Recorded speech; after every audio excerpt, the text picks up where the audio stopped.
Lightweight, baby. Lightweight, baby. Yeah, Ronnie Coleman. Lightweight. Lightweight. I love Ronnie Coleman, man. Lightweight, baby. That dude was a monster. The stuff he used to do, he used to be taped up all around his knees, his elbows, everything he was held together by like 800 pounds, 2,500 pound leg press. Woo, this B guy's huge on my cord. 2,500 leg press. Crazy. And 800 pound squat. Yeah, bro. That's different, bro. Shaking the gym up. You know he in the gym. Something awful.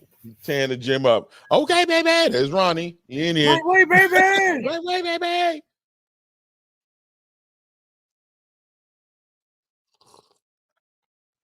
Oh, wee.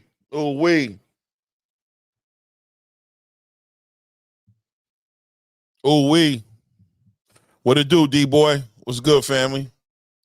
Jonathan 97, salute, King.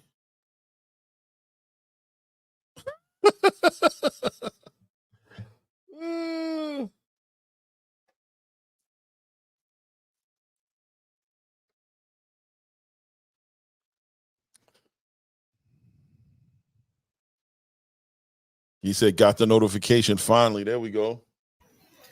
Finally, they did something they were supposed to. Oh, they're gonna be big time.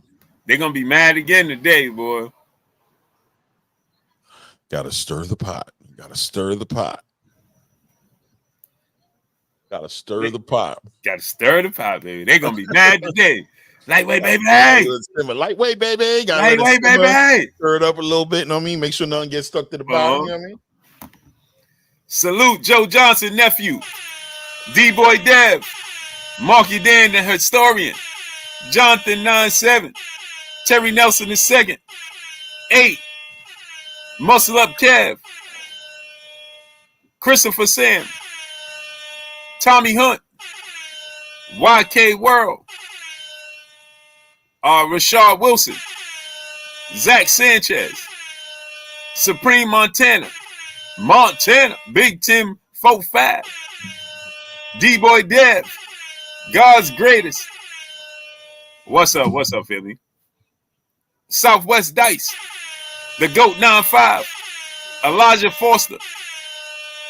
Ronnie Miller Jr. Change address 4 Deuce. Roberta Lee. She said her heart is broken. Why? Alex. Bronx OG. Salute. The BX in the building. Forrest Winston. Ramon Puza. Crypto Chris. Ricard Carr. Brandon Broussard. Naughty Boxing Corner. PGH Big Dog. What's up, family? What's up, family? Salute, Race Pacer. Alex. Hey, so, and once again, salute to my brother. He's in the building. Claymore Rain. Go subscribe to my brother Claymore Rain. Link is right there in the chat. JJ Short Deuce. Big Jag. What's up, family? So, we got a few things to discuss that people are going to be happy with. Erica Anderson, peace and blessings. Bobby Collins. So, this is not going to be popular, but the business of the sport of boxing, it can't help itself. It's always in its own way, right? 100%. It has completely, Clay, in my opinion, it has completely turned into a business. It's no longer a sport. At one point, it was a sport / business. Then it became half and half. Now it's 1,000% all business, right? There is no only when he speaks on them, check the time. I don't know what you're talking about. Devon S, what's up? Let me read this comment because you keep spamming it. Supreme Montana Blue, can we talk about how Devin is the true face of boxing and Tank uses his name to sell himself in his fights? Saint Cyr, what's up? Hannibal, what's up? See, so Blade Brown, what's up, family? The thing with Devin is, he has, and again, people are gonna misunderstand when I say this, but he has 50% of the Floyd Mayweather effect. He has 50% of the Floyd Mayweather effect. What I mean by that is this: Floyd Mayweather had 100% of both sides. Devin hasn't reached that status yet, but Devin has everybody will pay to see him lose. People just don't like him. Dion Ware, what's up, family? And a lot of it is because he has a dad in his corner. And when you have a father figure in your corner, people feel like you're privileged because in our community, That's a privileged thing. it's a privileged thing. So in our community, having a father means you rich. And in a sense you are. Right? In a sense you are. Right? Because rich doesn't mean money or material things. Rich means the love and support that you have around you because you can't lose. 100%. It's credit. It's like credit.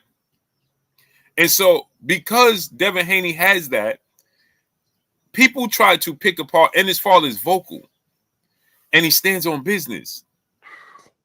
Right? Bill stands on business. He's vocal. He stands on business. Bill is not going to duck dodge anybody. Right? He's going to stand on business. And so because of that, right? And people say that Devin is privileged. Right. Devin was born with a silver spoon. Like for some reason in our community, it's a badge of honor to struggle, to eat syrup sandwiches, to eat 100%. You're right, to eat water, to drink water with sugar. To Mr. Lightning, what's up? To have in my case, I called it pizza. Me and my sister, we had cheese, ketchup on bread. And we used to have and we used to call it pizza. You know what I'm saying? So those things. You was blessed because you had a toaster to throw it in. Right. and I loved it. You know what I'm saying? You love it when you living in it. Because you don't know. I remember when we first got our first microwave. Real talk. I remember when we got a microwave. I was like, "This is crazy. Everything's going in here." Right. and so that's what happens. See, so Devin wasn't born like this. That's failure on the part of everybody else if they don't have that support. Right. I don't want to say failure because I ain't had no daddy either, but I will say that's just something you supposed to have that you don't have, and you just been desensitized to what it is. You're not in the normal thing. Devin's in the normal thing. That's the way it's supposed to be. The way Devin has it, it's the way it was structured to be. You're the one who grew up without it. That's not the normal. You want to make it look like he's getting extra. No, he's getting what he's supposed to be getting. Right. And that's why I said when I say failure, I mean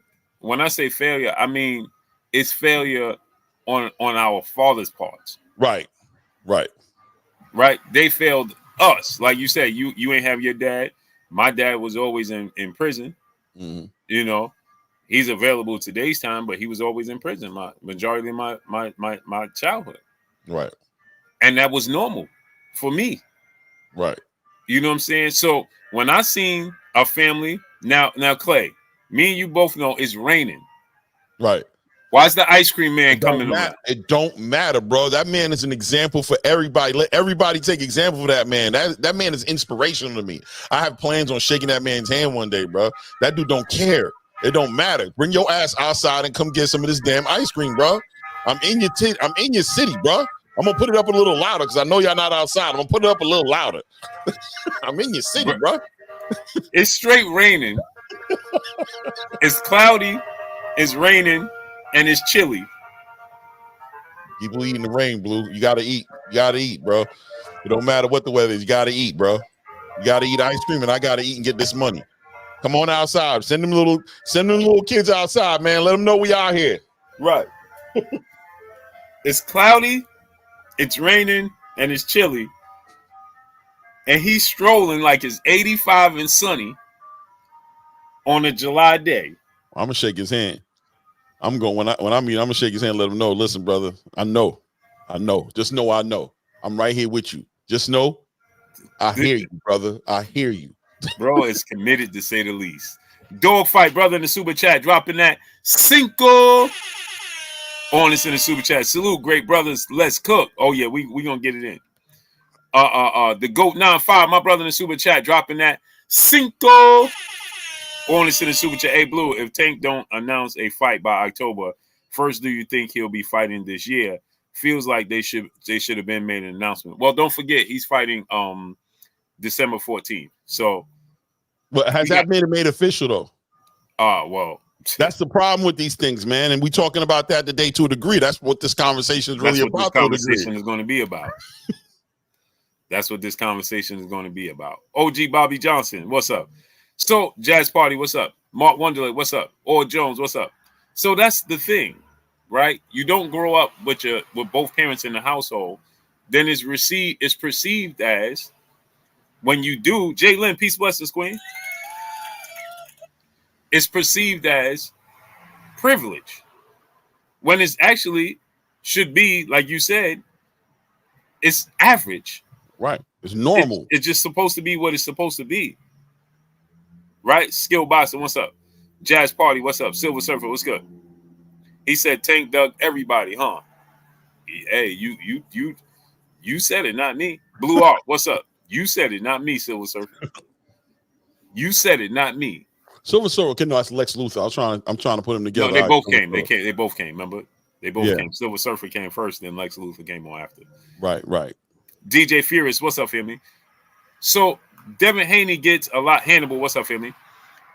Devin Haney, Anthony Moore, what's up? Devin Haney gets a lot of disdain because he's perceived as being privileged. He don't know what it is to struggle. He ain't never been in the streets. He ain't never been in hard times. He ain't never did. Bro, that's not a badge of honor. That's not a badge of honor. That's not a good thing. Mm-hmm. That's not because you struggled and got it out the mud because a person's parent was absent in their life. That's not a good thing. You should feel bad. Flyer Frequency, what's up? Name 5, what's up? You should feel uneasy, uncomfortable because somebody didn't love you enough. You wasn't made out of love. You was made out of lust. Oops. Whoa. The truth starts to hurt. You said Ricky, what? what's good? I'm out. He said, I just heard Ryo say there was no offer. They just asked Ryo if he would fight at 135. He said nothing serious, fam. Just a reflection. What's good? Mm-hmm. So you got to understand. Yes, Silver Surfer, that's how I felt. Silver Surfer, that's how I felt. I'm sure Clay felt that way. Look, bro, it is what it is, bro. Because when you love your kids, you know what I'm saying? You might fall out of love with that person. Yep. You understand? But y'all think Keyshawn was bugging? I don't want to say he's bugging, but I will say that my opinion is that he's incorrect. Me and Clay was talking about that as well. Yeah. I think he got to show and prove. He got to show and prove. He definitely, it's his opinion. It's Keyshawn's opinion about himself, and I've got no issues with him feeling that way about himself. Right. So the thing is, the fighters are supposed to say that. Right. He said what he was supposed to say. Right. He believes in himself.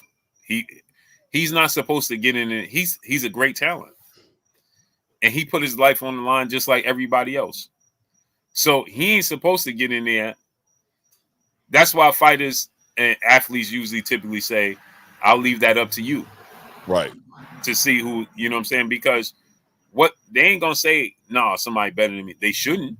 Right. He's like, what you want me to say about myself? You just tell me what you think, because don't ask me. What Right. did Andre 3000 say in that movie when he shot the gun? Don't put no gun in my hand, bro. You know Right. I'm gonna do with it. Right. You know I'm gonna Right. do with it. Don't do that, Right. bro. Exactly. So he's supposed to say what he said.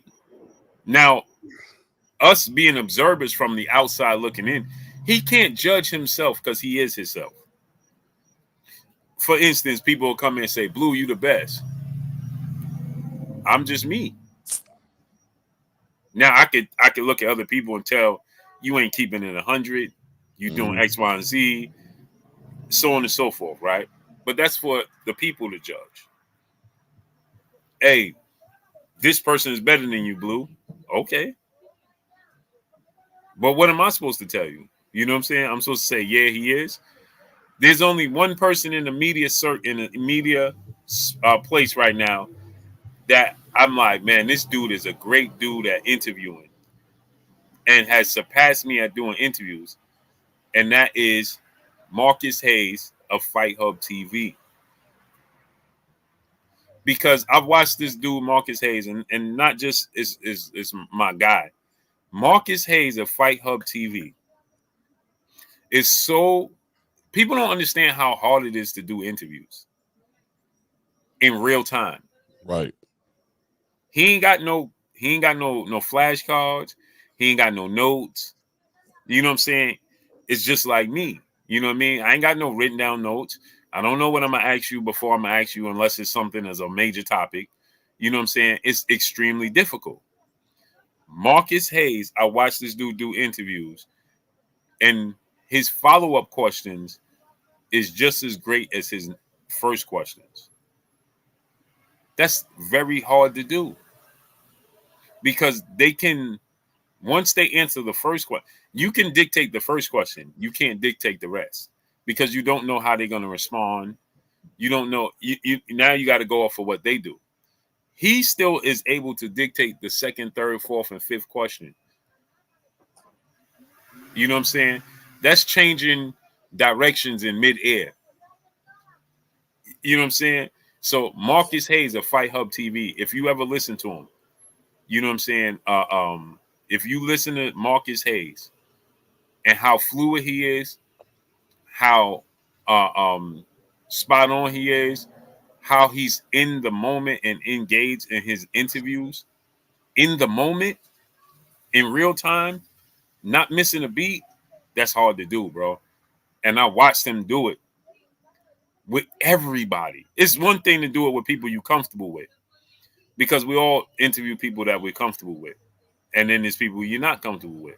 You know, you interviewing somebody that don't even like you. You know what I'm saying? He's able to do it in real time. Marcus Hayes is a beast. So that dude, as a journal, as a press and a journalist and a media interviewer, yeah, he got me beat. He got me beat, bro. He's a master at what he does, bro. He a master at it. And it's effortless. I watched him effortlessly do it. Yeah. On the spot.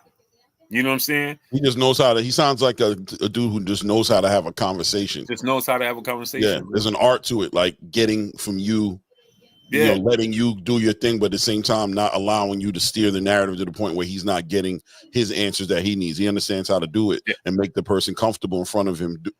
And get the questions that you want to know. Yep. He ain't insulting them. With me, sometimes they'll feel insulted because I'm just a straight shooter, right? I'm just gonna be like, bro, why? You know, when I was interviewing Isaac Cruz, it's your job to, you know what I'm saying, cut Shakur off the ring. Don't tell me he boring. Cut him off. You know what I'm saying? Marcus does it so fluidly and direct, but he gets you to respond. You know what he's getting at, and he force you to answer, but you know what I'm saying? He a beast with it. So if you hear Marcus Hayes, I don't know if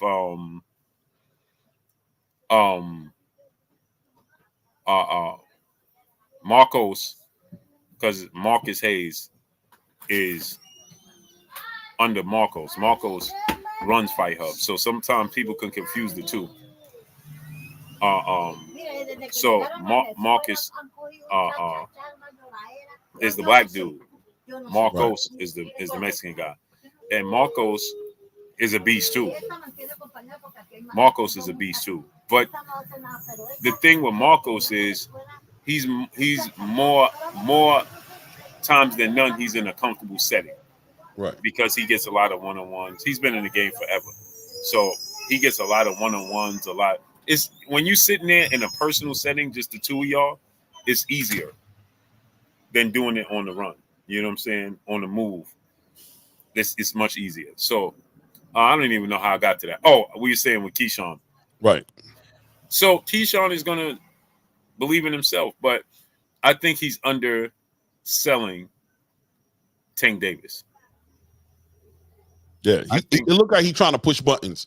It looked like he's just trying to push buttons. Like he's on some "you got to show me" type energy. You want to show me, bro? Because from what I could tell, you ain't got nothing for me. And it's just like, for me, as long as a fighter is in a position to get that fight, like Keyshawn understands, in my opinion, he understands that his bed is getting made. He understands I got this fight coming up. I'm this close to either getting a Dennis Barron check or getting a title shot. I'm going to be in the conversation soon. I'm going to be in the con. Tank said he wants to unify and become undisputed 135. In a minute, we're going to be able to talk on a whole different level than I'm able to talk right now. So I'm just kind of setting the, you know what I mean? Just kind of setting the bed that I'm going to be laying in. He respects Tank. But at the end of the day, those is what we call fighting words. You heard? That's what Keyshawn doing right now. He's saying, I'm eager to find out. I really believe I'm him. I really believe I'm just different than anything you've ever faced before, and I'm real eager to show you. And that's what's up. As a boxing fan, those is fighting words. Now, when you trolling, like if I see like what I see T.O. doing with Terrence, that's nonsense. That fight ain't happening. Terrence said that fight ain't happening. You keep pushing. Now you walking up. That's annoying. That's cringe. But Keyshawn just keeping it 100, like, yo, respectfully, I'm gonna whoop your ass, man. If you give me a chance, I'm gonna whoop your ass. Right, and that's my thing, right? So my thing is, like Black Boxing King said, Keyshawn spoke his mind. Right, he spoke his mind. Who am I to disagree with him? But I will say Blue, this: you could disagree with him, Blue, for sure. Yeah, That's because I just think that Tank Davis just doesn't have to be that. Right. Keyshawn has to show all those tools to win his fights. Tank don't. Right. And you can't say his level of competition because he's not fighting the level of competition that Tank is fighting. Right.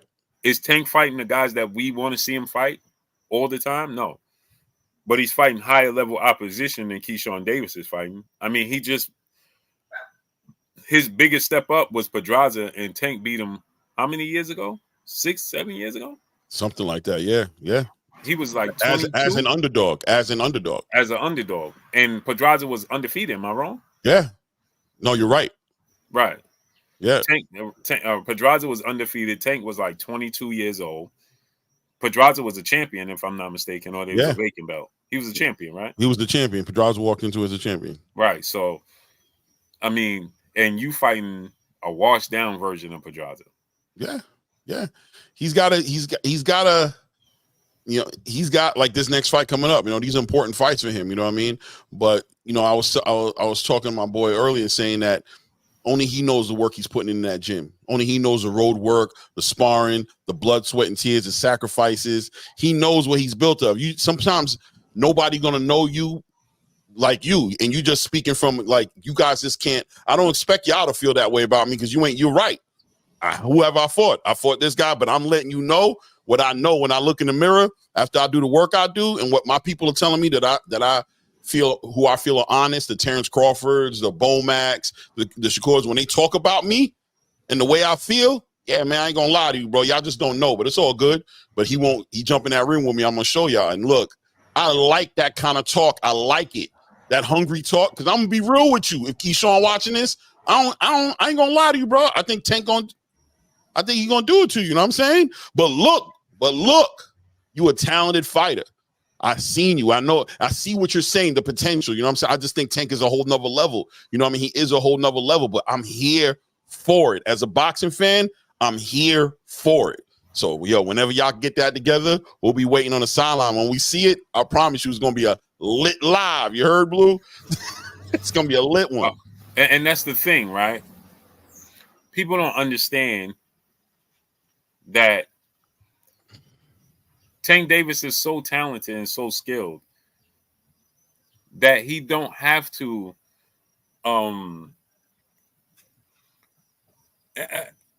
this is something that gets misconstrued. His power, right? Like Keyshawn said, he's all power. No, he's not. It's the manner in which he sets up the power. Yeah. It's this. Yeah.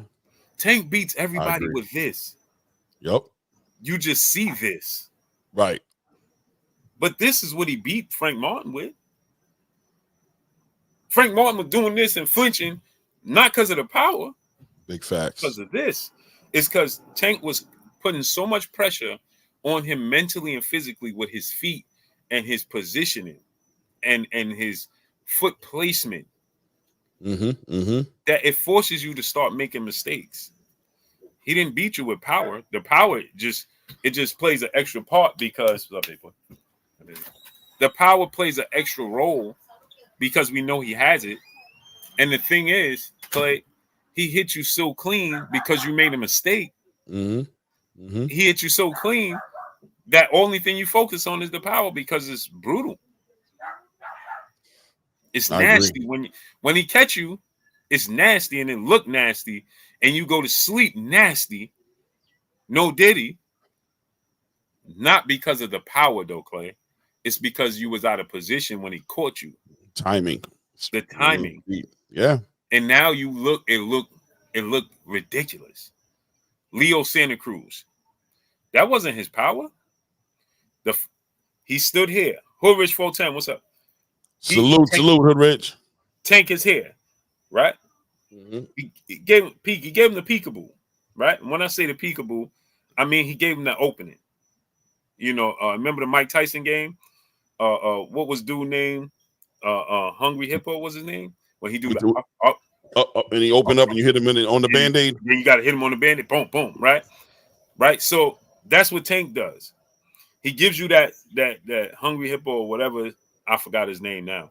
But he gives you those little openings, and you think you can land those punches on those little openings because he gives you that illusion that it's there, right? And so you go for it. So when he fought Leo Santa Cruz, right, he gave you the Leo Santa Cruz had landed it. King Hippo. Thank you, Mark Wonderland. Leo Santa Cruz, if you watch that fight, earlier in the fight, Leo had landed a couple of straight right hands on Tank that popped Tank head back. Right. Tank went back to the corner. Coach Calvin was panicking. Tank, you got to do it. He said, I got him. Straight up. Right before he knocked him out. He looked at Coach Calvin. He said, I got him. I got him. Chill. I got him. Because it registered in his brain. Oh, you landed that straight right hand. You going back to that because the reaction that I gave you, the reaction the crowd gave you, and bang, you pop my head back. The crowd, ooh and ah, you going back to that. You going back to that. You can't help yourself. You can't help yourself. So when you in the corner, I'm gonna back you in the corner where you ain't got nowhere to go. See, Leo didn't even pay attention. Tank backed him into a corner. He didn't even realize it.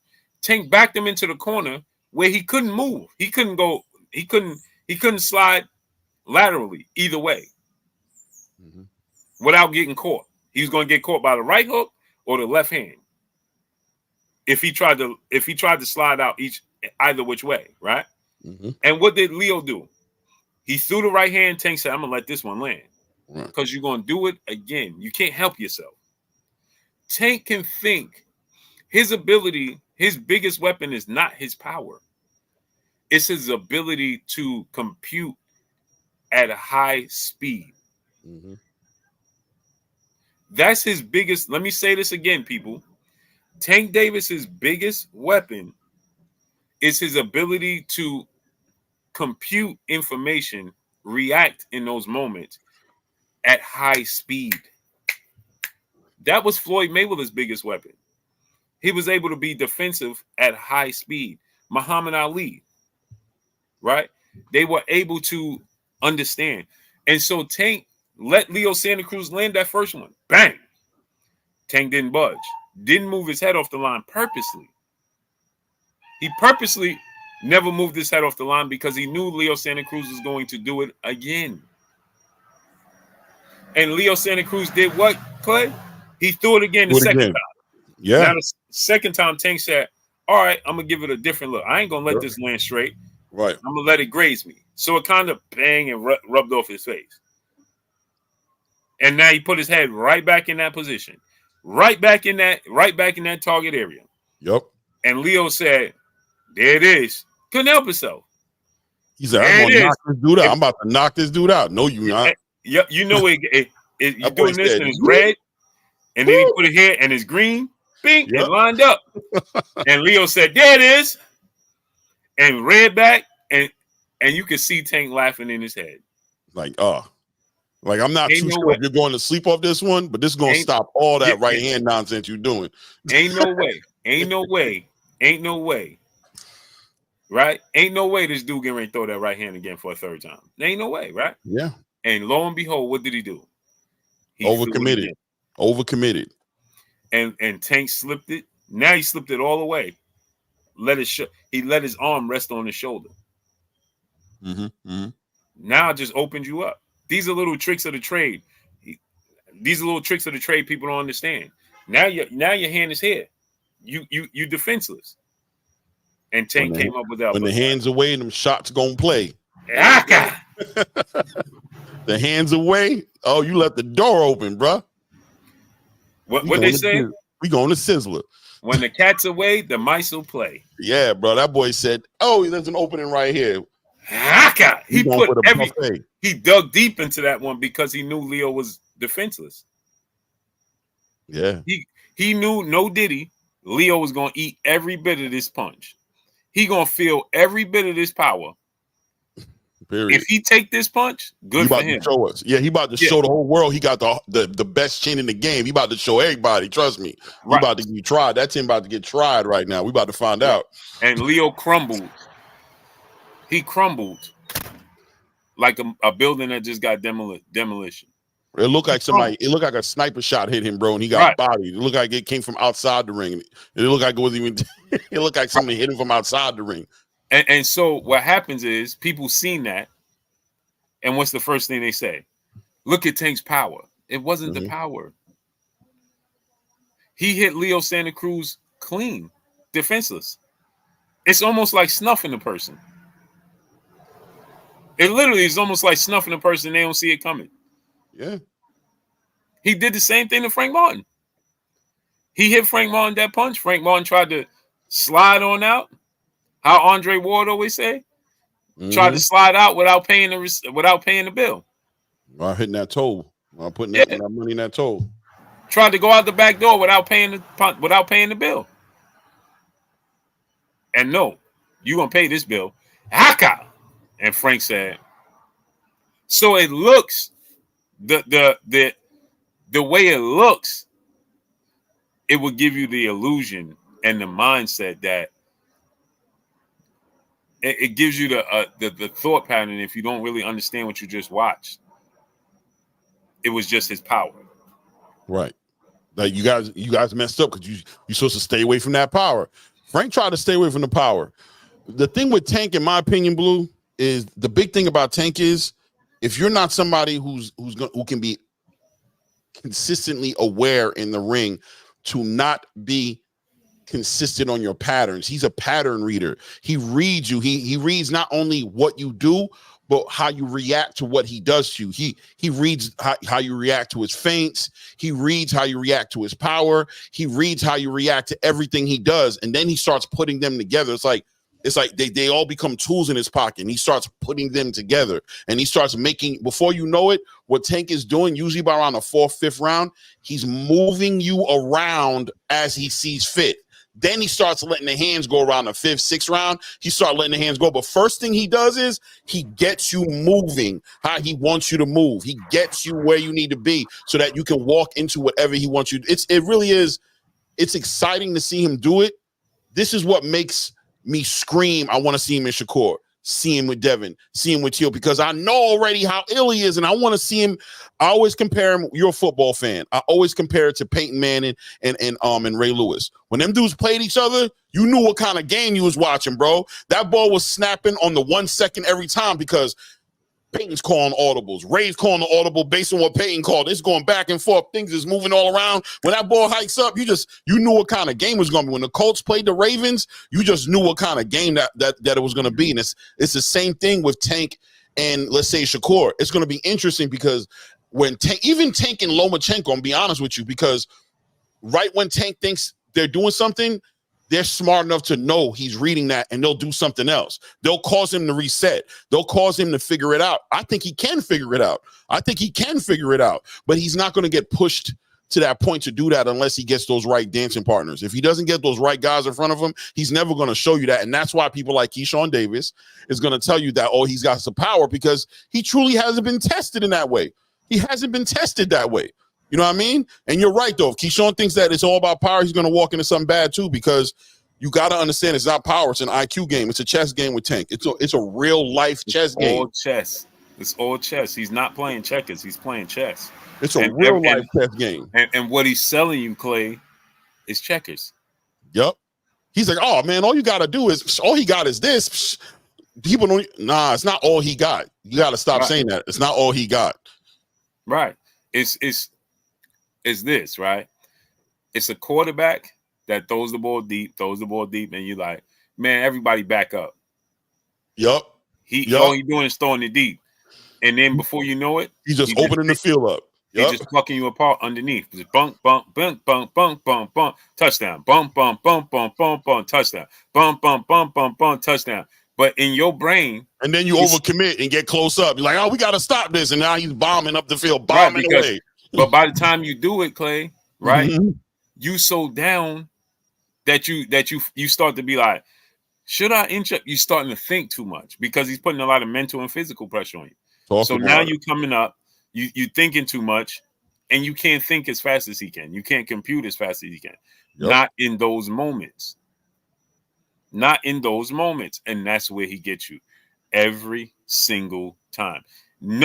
Show me a fight that Tank Davis just brutally went out there. Again, I started saying this. Remember this, Clay? I said from the Barrios fight. I already knew it from the Cuellar fight and the Pedraza fight, but definitely from the Barrios fight. Tank is not a mauler. He's not a puncher. He's a boxer puncher.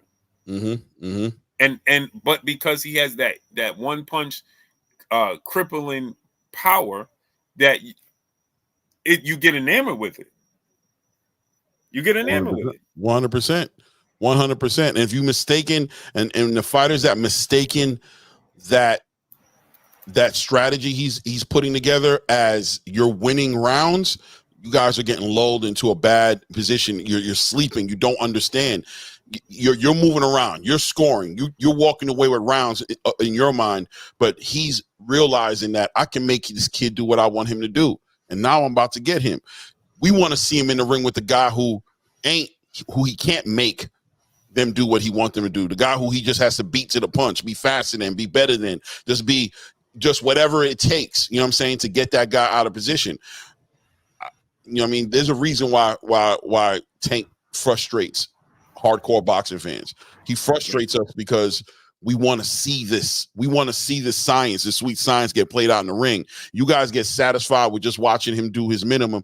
That's why Calvin Ford's even telling you. His own coach will tell you, bro, he not shy. Yo, bro, I'm just excited and can't wait to see Tank. I'm looking for that right opponent to get in this, because I'm telling y'all haven't even seen nothing. He letting you know as a trainer, he's a hardcore boxing fan first. So he's like, all right, man, we're going to put these fights together. Why am I going to be mad? The youngin making money. He got the fans going crazy, so I'm happy with his success. But at the same time, there's a boxing fan in me that's like, dog, get him the right fight. Put that right fight. I'm looking for that guy to come in the ring and so Tank can really show you that this is not just power. It's not just one one trick pony. It's a whole entire arsenal of stuff we've been working on with this kid since he's been 8 years old. 7, we've been working with this kid I want to show you what we've been working on with this kid, bro. This kid is a whole different animal. So we fight hard for it. We hold Tank accountable for it. We hold his team accountable for it. We hold his fans accountable for it because we know we're missing out. And he's 30. Before you know it, 31, 32, 33. These fights got to happen, bro.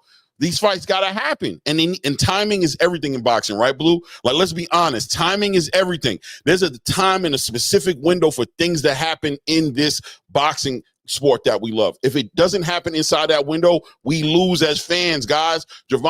Deontay Wilder and Anthony Joshua right now. I hear everybody screaming for it. Not so much me. I'm okay with seeing it, but we all know that fight's past. We know that the time of that fight is past. We were supposed to see that fight 4 years ago, 4 or 5 years ago, bro. The timing for that fight has passed, bro. It's past. Even with Lomachenko to a degree. You know what I'm saying? It's past. We'll still watch it, but that fight was meant to happen 3-4 years ago, before Russia and Ukraine got into it. You know what I'm saying? That's when that fight was supposed to happen back then. We'll watch it now, but we missed out. That's why the Turkey of the Alex Sheiks of the world served their purpose. That's why a boxing fan, a hardcore boxing fan, gets excited when we see somebody like that come in the game, because he's giving us the ability to see fights when they're supposed to happen. When they're hot, we can see it. It's not guaranteed, but it's a way better chance than what it was before. Because what it was before was when Floyd Mayweather said, you ain't got no pressure on you, Tank. He getting older. You ain't got to fight him right now. That's not benefiting us as fans. You shouldn't want to hear that. That is not help. When you hear that, it's like, oh, man. How did y'all feel when Manny Pacquiao fought Floyd Mayweather? Be honest. Y'all know that fight was way past its time. It delivered like it was, too. And it delivered like it was. And it shouldn't have. You guys know it shouldn't have. Yeah, and that's what I keep saying, Clay, man. It's like people just don't understand. They don't understand what we're pushing for. You know what I'm saying? And I try to tell people this all the time, man. Be a fan of the sport of boxing first. Yeah. Right now, right? And let me get these super chats. Salute to Just a Reflection, brother, in the super chat, dropping that Cinco on us in the super chat. Blue, you are that guy. You rejected being a well-paid PBC mouthpiece because you have to tell the truth. Again, right? Just like you said, right? I can't sleep with myself. Me and Clay have personal conversations I won't reveal, but I tell Clay all the time. There's some things some content creators do. And again, like me and Clay said when we in our personal time, to each their own. Whatever feeds your family. Whatever feeds your family. Me personally, I can't do it. And it hurt. It hurt my platform. And it hurt me. Because when I seen so many people switch up on me for telling the truth, that was hard for me, bro. I was like, bro. I was ready to go to war. At the same time, I was like disappointed. It was so many emotions that I was going through. You know what I'm saying? I'm talking about people, Clay. You remember I used to do the pay-per-view giveaways. I'm seeing people I'm sending them Cash App and their money for pay-per-views. And then they on other platforms in the chat talking about me like a dog. Like you, yeah, I've seen it. Yeah, like, bro, you Blue is an agent. All I did was tell you the truth. And then the worst part about it is it all came to fruition. Right. When I told you about the Errol Spence, Terrence Crawford situation, right? This is one person I'm going to say as an example, Jay Lynn, right? Jay Lynn came to me, and this is something that I got to respect her for the rest of my life. You know what I'm saying? She said, Blue, what's your honest thoughts and feelings about this Errol Spence, Terrence Crawford situation? And I told her, and she said, all right. She's a huge Errol Spence fan. She ain't jumped ship on me. She rolled with me, no diddy. You know what I'm saying? Because she got a beautiful husband and family. right? She still roll with me till this day, right? And she sees I was right. I was just telling y'all the truth because I felt like you deserve the truth. Yeah. Which was Showtime's going out of business. They don't want to put the money up. And it ain't got nothing to do with Terrence Crawford. It also has to do with Errol Spence. They don't think that Errol Spence and Terrence Crawford is worth the money to put up. Right. They didn't think that Errol Spence, and they didn't think they was worth the money to put up. And Showtime was going out of business.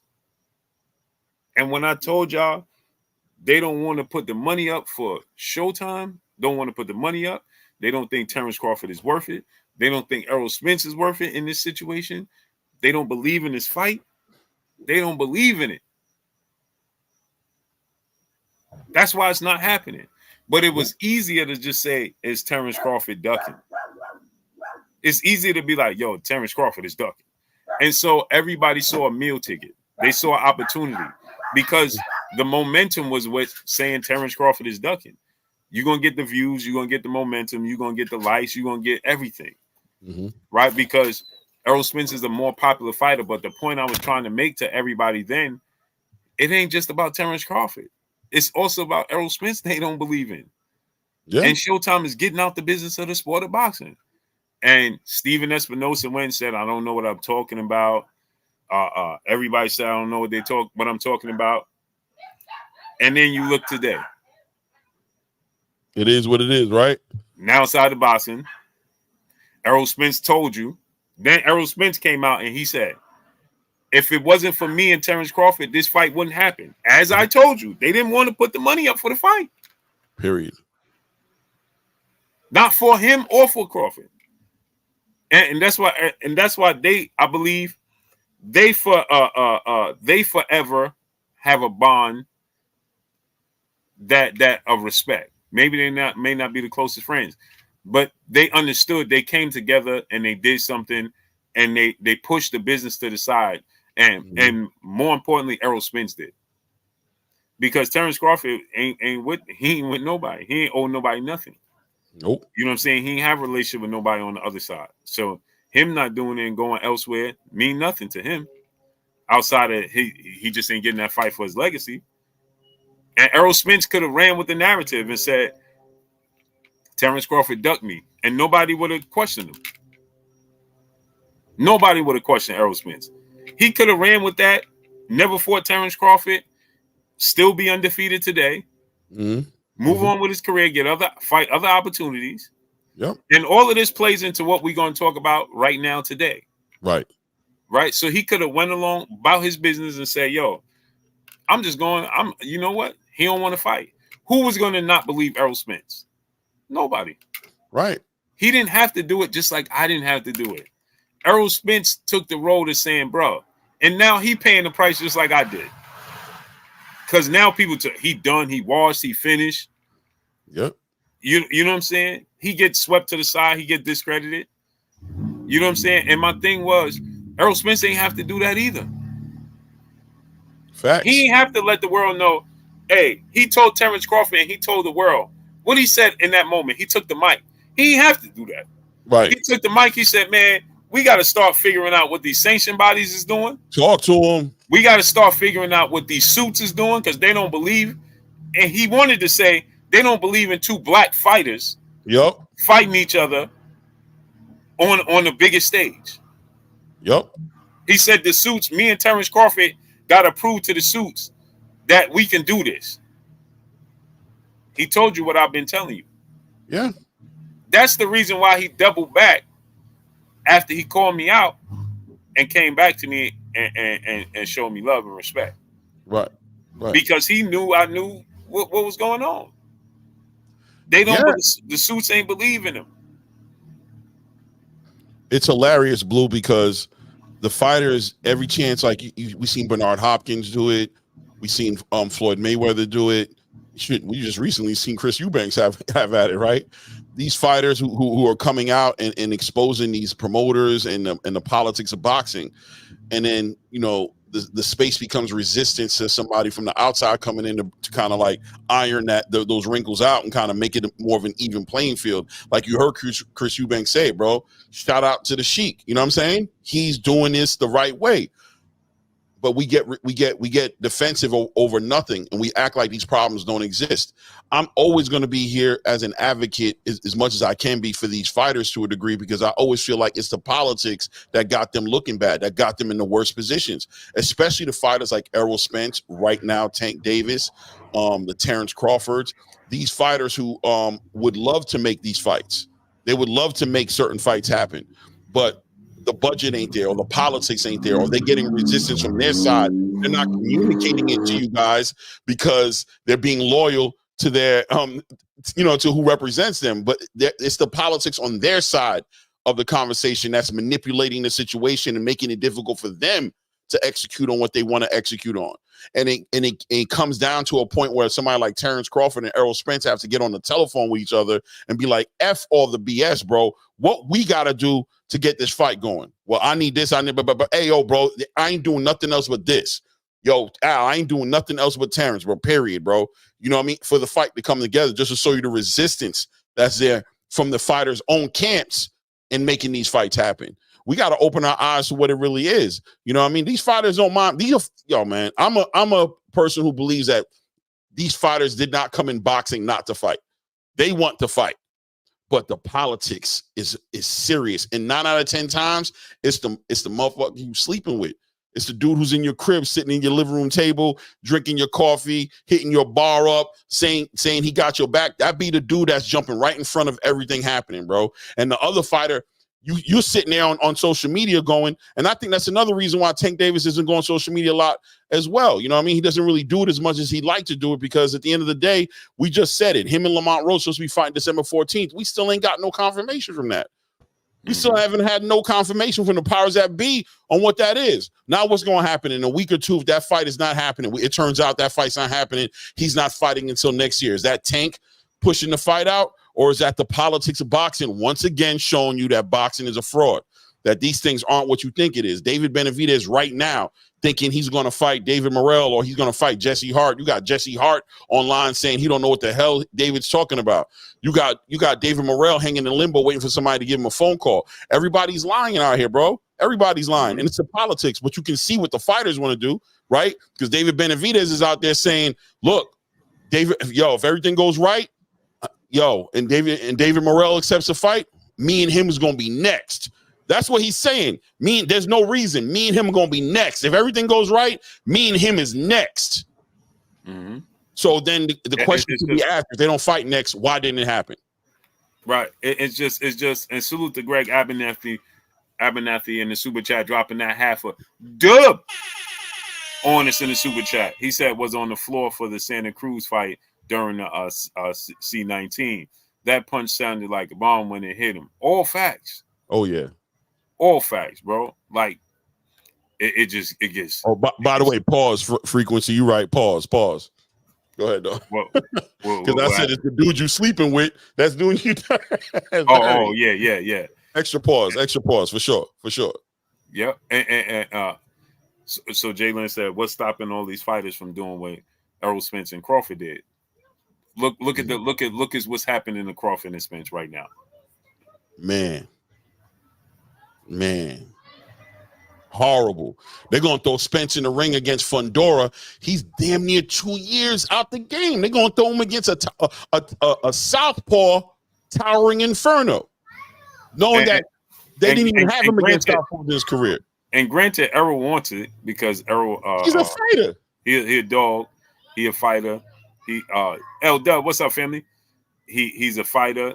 He's a dog. He don't do tune-ups. You know what I'm saying? So, but man, Chris Eubanks Jr., after what he said yesterday, they don't like the sport of boxing don't like the truth. Mm-mm. They don't like the truth. The sport about Chris Eubanks Jr., bro, it's going to be all bad for him. The one thing he does have working for him is Turkey. Right. And he's valuable to Turkey because he's a popular fighter. One way or the other, Turkey can can do I things tell with you him. what, he better not lose. Nope. He better not lose. As long as he stay winning, Turkey gonna keep him going. The moment he lose, they gonna be all in the Turkey air like he ain't worth it. He ain't worth it. You know what I'm saying? He look like he about done anyway. He look like if he loses, he's gonna take. He understands the way he was speaking on that platform, Blue. It was like he understood. Like, I don't give a damn because I already know the moment I lose what it's gonna be. I plan on winning, but on my way out the door, let me give y'all all a middle finger right here in front of the world. Let y'all know we've been known, and we don't like you guys. What did Kendrick say? They not like us. Mic drop. Yep. And here's the thing, right? We got to look at this. Like Clay just touched on this. What's up, baby? Clay just touched on this, right? But you see how so many people be quick to tell you, I don't know what I'm talking about, or I lied about this, or I lied about that. The sport of boxing is so fickle right now. Me and Clay was just laughing. Mm-hmm. David Benavidez says, I'm fighting David Morrell next if all goes well, and he accepts. David Morrell responds by saying, I don't turn down, essentially paraphrasing, he said it in Spanish, but he's saying, I don't turn down nothing but my collar. Let's go. What we doing? Are you ready? Right? Then David Benavidez comes out today and says, essentially, sorry, guys, I'm not fighting David Morrell. I'm fighting Jesse Hart. Jesse Hart. Jesse Hart comes right behind David Benavidez and says, I'm not fighting David Benavidez. I don't even know what the hell he's talking about. I haven't talked to nobody. I have no clue what he's talking about. That's it. That's all. And then he summed it up by saying what I always say. That's boxing for you. That's boxing for you, straight up. I gave the facial expressions that Jesse was saying while Blue was talking. That's what Jesse was doing with his face, like. Because he reading, these boxes when you sit in your living room and you're eating your oatmeal, you're getting ready to do your thing in the morning, and then you look on social media and it says you got a fight coming up, and you sitting here like, and he like, call your management up, hey, I got a fight coming up. They're like, nah, champ, you ain't got no fight coming up. Wow, what's up? Yeah, let me put this on Twitter right quick and respond on Instagram right quick and let these dudes know. So Jesse Hart don't even know what they're talking about. But then fans is like, but bro, do you want the fight? He said, I would love to have the fight. I would love to fight him, but I don't know what they're talking about.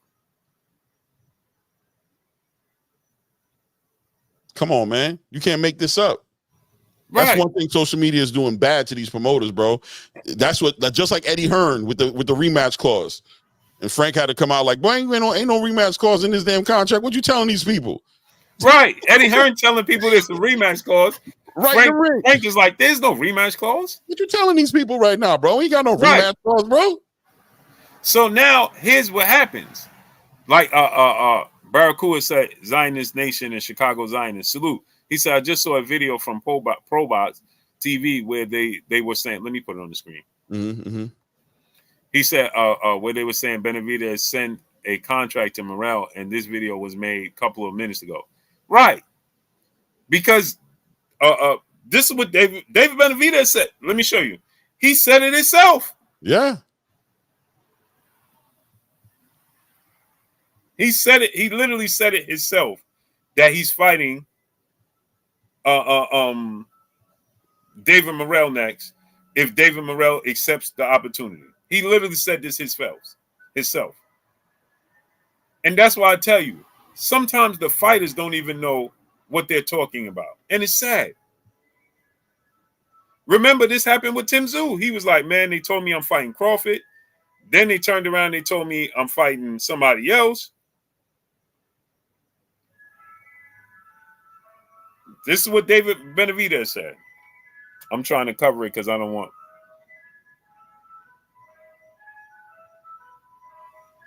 Oh, Nick Ball got a fight coming up October 5th, too. He's defending his title.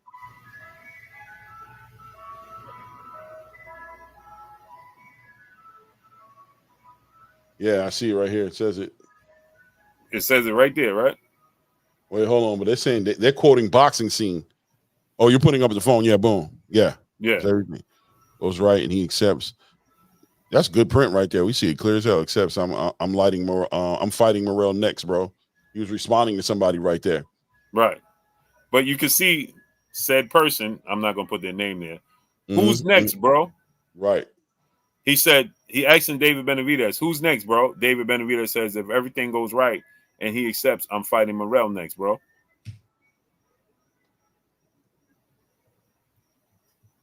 See it right there. And David Adams, I got $200 that Tank didn't duck Dela Santos. Okay. Um,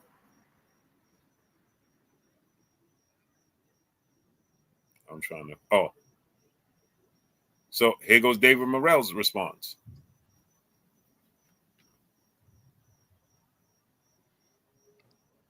En Espanol. Essentially, in English, in Spanish, he's saying he don't duck no fighters. Essentially, right? He's saying I don't turn down no fighters. I'm ready for all fighters. At David Benavidez, are you ready? Let's go. Let's go. Let's go. Right? Yep. Now, Ray Davis, what's up, family? Salute, Ray. What's good, family? Then Salute, Ray. Benavidez comes back and says this.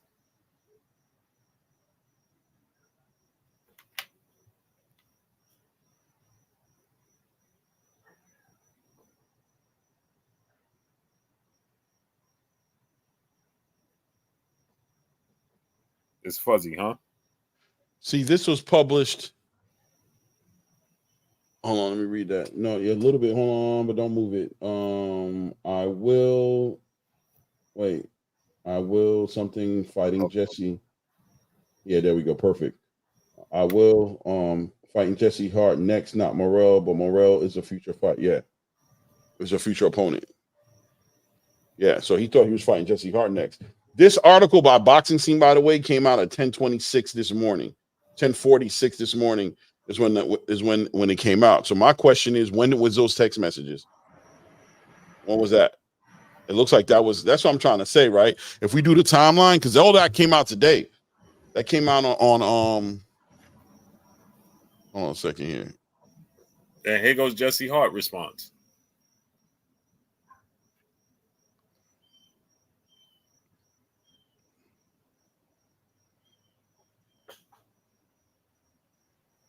Yeah, basically what's happening is people are telling David Benavidez what's on the table, but they're misleading him. They're giving him information and answering questions. David's probably, I'm telling you, I want to make it up, bro, and have y'all sitting here like, oh, you making up stuff. But in my heart of hearts, I believe David Benavidez is screaming out to his management saying, yo, what's my fight going to be in December, bro? I keep hearing a bunch of stuff. And they're like, oh, right now, it looks like it's going to be Jesse Hart. Meanwhile, they haven't even opened no lines of communication with Jesse Hart, right? And then David Benavidez is like, F it, bro. You know what? I don't want to fight no fights that don't make no sense. I'm fighting David Morrell next. If David Morrell accepts the offer, we going to fight. Period. And now they got to work that out. So I think it is going to be the David Morrell, David Benavidez fight. I think that is going to be the next fight. I think that's the fight they're going to put together. That's what I believe. That's what I'm hoping for at this point as well, by the way. But I think it is happening like that. But I do think there's a lot of hot air and a lot of narratives getting pushed in between. And because these fighters are so quick to go to their social media platforms to communicate what's happening, we're getting a little bit of real-time information. And it's not consistent with the way with these promoters are having the time to actually put together. I think it's And so I personally think they're gonna go with Jesse Hart. It's easier to make. You think so? Yeah, because Jesse Hart knows he sees the opposite. He has less time than David Morrell. David Morrell has more time. So maybe Ronnie Shields say, "Don't do it." You know what I'm saying? It ain't right. You know what I'm saying? He can be convinced not to. But Jesse Hart right now will chomp at the bit at the opportunity to fight David Benavidez because he's advanced in age. He knows he may not ever get an opportunity like this again. He's gonna take it. It ain't gonna be hard to convince Jesse Hart. David Morrell different. Look, I didn't even say. See what I was saying? It's right here in this article. Right here in this article, a boxing official connected to the situation told Boxing Scene Thursday that an offer from Phoenix's Benavidez has been sent over to representatives of Morrell, and they're waiting to hear back. What's so nice about this is that the boxers are making the decisions. He's the one reaching out to make the fight, the official said. Both boxers fight under PBC, and we're not, messages were left to the PBC were not immediately returned Thursday. So they're basically saying David Benavidez put out the intention on a social media platform, but the PBC hasn't been part of the conversation yet. So contracts haven't been sent, offers haven't been sent. Nothing's been taken into consideration as far as the logistics of how this fight's going to be made. But David Benavidez jumping the gun a little bit, or, being like, I'm going to take control of my career, putting out what his intentions are. So, but I'll say like this, though, it's safe to say that if this fight isn't made between David Benavidez and David Morrell, and he is fighting Jesse Hart, then that's the politics of boxing right there for you. So that basically the PBC is going to get in front of the fight happening, saying they don't want the fight to happen, and they're going to convince David Benavidez to fight with Jesse Hart. I don't think it's based on what's easier. I think it's based on marketing strategy, building up fighter strategy. They want David Benavidez and David Morrell to be a bigger fight, and they want to sell it, which I don't know how much more you need to sell it. That fight is big within itself. Outside of David Benavidez and Saul Canelo, or Saul Alvarez, sorry. Outside of that fight, the David Benavidez and David Morrell fight is the best, hottest fight to make at 168 right now. That fight sells itself. That's just like piff. You know what I'm saying? That's like piff in a bag. You just pop the bag open, smell it, and buy it. You don't ask too many questions. The smell lets you know exactly what you're getting. You just buy it. You just make sure you get yourself some of that, because so I don't know. If the fight doesn't happen, it's the politics of boxing. It ain't David Benavidez. He's putting the intention out there. David Morrell's already accepted the fight. There's nothing left except for that part that David Benavidez said in that message, which was, if everything goes right. That part is the part that's going to get in front of this fight happening, not the two fighters. L Dub, what you hearing, L Dub? You the plug, man. What you hearing, L Dub? Speak to us. Speak. L Dub, what you hearing, L Dub? Blessings to the queen, the chocolate drop, making 50% of the queens of the ring. Nick J, she's in the building. Salute, Nick. She said Morrell's team knows he ain't quite ready yet. Ronnie Shields has made no secret of that. Yeah, that's another thing. That's why he in the dark for sure. Yeah, Ronnie Shields isn't. He's like Nick J said. He's the future. What's up, family? Ronnie Shields has been very clear about that. He just wants him to have more time. He believes in his fighter, like he said in the interview today. I'm going with my fighter. I believe in him. It's a good fight. He would have to figure it out. Both are big guys. You know what I mean? But something was important that Ronnie Shields said, Nick J, in that interview. He said it takes time to get used to a specific weight class. It takes time. That was his first fight at 175. He's used to guys being smaller. And he fought a guy who was bigger. It takes time. To me, now, general manager, what's up? Pugilist Shiznam, what's up? To me, Clay, that said, not Benavidez next. That says to me, let's get acclimated to carrying this weight and fighting bigger guys before we fight the upper echelon. What's your thoughts, Clay? I agree with you. I think that's also because Panda, on a parallel comparison, right? Panda kind of does that with Zepeda, right? Mm-hmm. He believes in Zepeda. He says all this stuff, but when Shakur gets brought up, it's always been kind of like, nah, Shakur's the best boxer in the world, though. And I'd much rather Panda go fight Loma first or go fight this guy first, right? So this is a part of the fighter development where the trainer wants to show he has full confidence in the fighter, and probably does to a degree, but he shows chinks in the armor in conversations like this, because when he gets asked questions like this, he's not as confident as his fighter is, because in all reality, David Morrell's been calling out for a David Benavidez fight. He's been actively doing this. Whenever a mic gets in front of him, he's letting it be known like, that fight ain't happening because of me. But here you go on the other side of the conversation where Ronnie Shields is speaking differently. And if Ronnie Shields is speaking like that to the powers that be in the PBC, then they're and hold on, no, because wait a second, we want to build this fight up right. We have a lot of plans for him. He's not food for us. He's one of our money makers. He's one of our future money makers. If you don't think he's ready, then we're gonna move in a different direction. And here David Morrell's feeling like, damn, bro, why I ain't getting this fight? It's a weird relationship, you know what I'm saying, where the trainer's not quite where the fighter is as far as confidence. He's not there yet. He's almost there, but whatever he needs to see, he wants to see him in front of that fighter. And especially after that fight he just had recently on that Riyadh season card, he's probably feeling even more reluctant to put him in front of David Benavidez. But at the same time, you do have David Benavidez's performance that was lackluster as well. But David had the injuries, whatever you want to look at it. But yeah, Ronnie Shields definitely giving mixed signals. You know what I'm saying? By responding that way. I believe in him. I think he's gonna win, but then the but comes in and it's like, hold up, what's but, bro? Make the fight happen. He calling that man out. And your fighter been calling David Benavidez out for a long time. So at what point is he gonna be ready? I don't know. L Dub boxing. He just second what you said. They go to boxing plug right there. He just second what you've been saying to me all day. It's the business. Yeah. You read what he said, Clay? Nah. It's right there on the screen. Oh, damn. I'm looking in the chat. Yeah. BBC want to do Benavidez versus Hart on Tank's undercard, depending on the location, DC, Los Angeles, or Vegas. They would prefer Benavidez versus Morrell later at a pay-per-view main event. Yeah. They want to build it. What you've been saying all day, Clay. Yeah, that's what I've been saying. And that pay-per-view, the headliner, that part is a problem as well for the PBC. They don't want to waste that. The PBC is being very, very conscious of their money out, money in, right? Money out, money in process. They weren't thinking like that when they were Showtime. They were like, yo, let's give it a shot. Fuck it, put them on this card. They did whatever they felt like doing. Now they're very conscious about what they put out and what they spend their money on. They're very conscious about what they're getting back. You know what I mean? Because they're spending so much money to put the Canelo fights up. They're spending so much money to put the Tank fights up. They don't have that wiggle room to play with their stars. So they want David Morrell and Benavidez to be a headliner. It makes complete sense. Right. 100%, Jalen, right? When you say but, that's when it's like, what do you mean but? But's always been a weird part of a conversation, right? You having a good conversation and somebody say but in the middle of it and you just gotta throw the eyebrow out. I'm like, oh, what the hell was the but for though? Are we doing this? Are we not? Yeah, we doing it. I'm just saying, but if, nah, bro, don't give me the but, because but don't means it might not happen. So stop saying it's gonna happen. Stop speaking so confidently. You know what I'm saying? It is what it is. Yep. It is what it is, man. We know how to read, we know how to listen, and we know how to talk English. I always tell people that, right? Like I went to public school and everything, you know what I mean?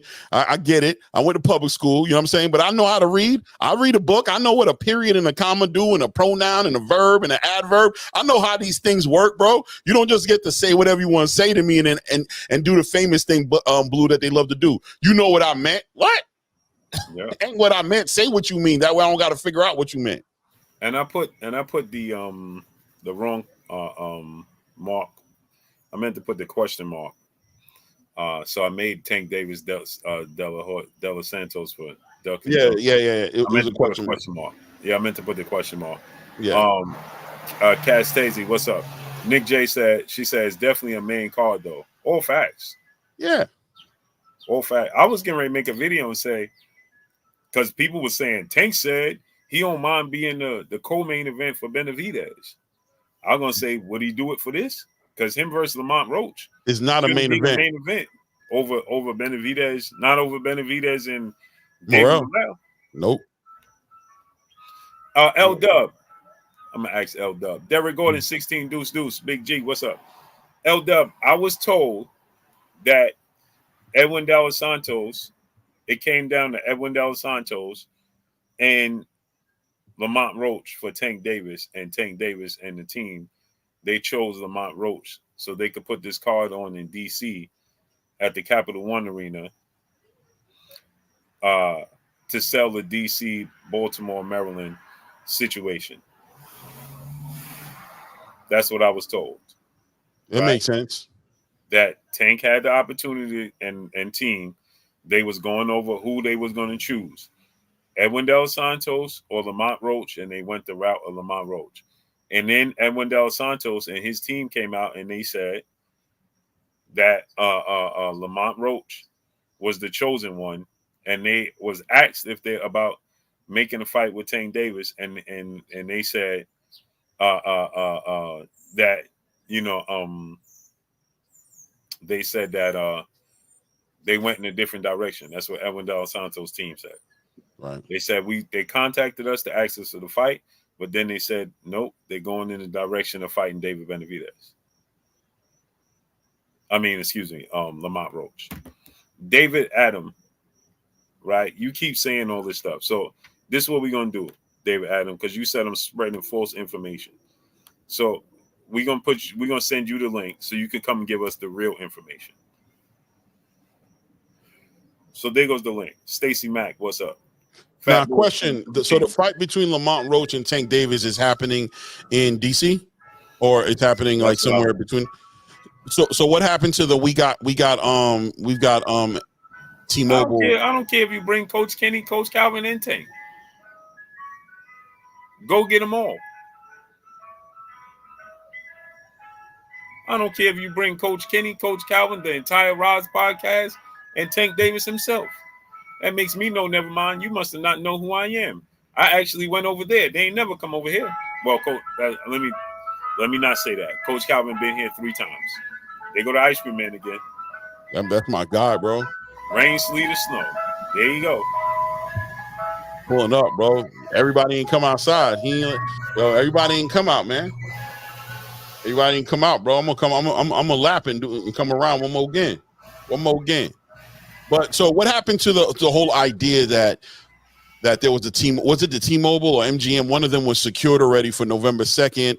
This was already locked in. They were just looking for a fighter to fight Tank because the location was already secure. What happened to that? I think they had to change location because they couldn't secure an opponent in time. So they let go of the spot. They might have had the spot, but they let go of it. Okay. Yeah, because initially I was told that they were still going to have an event there. It just wasn't going to be Tank, which was supposed to be David Benavidez.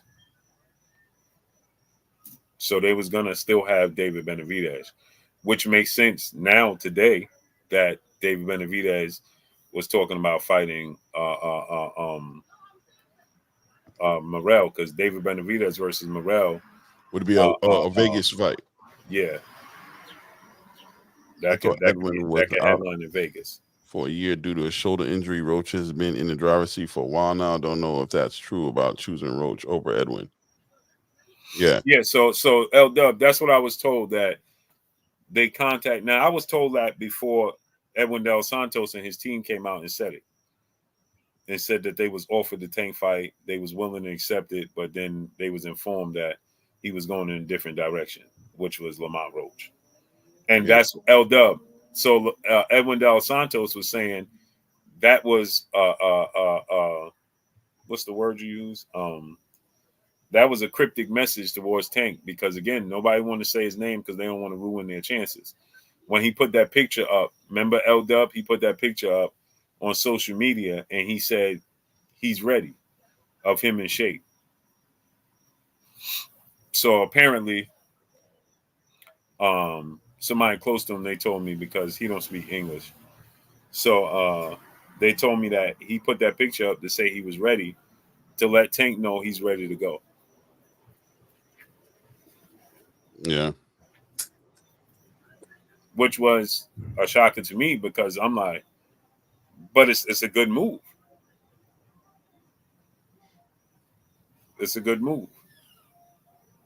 Yeah.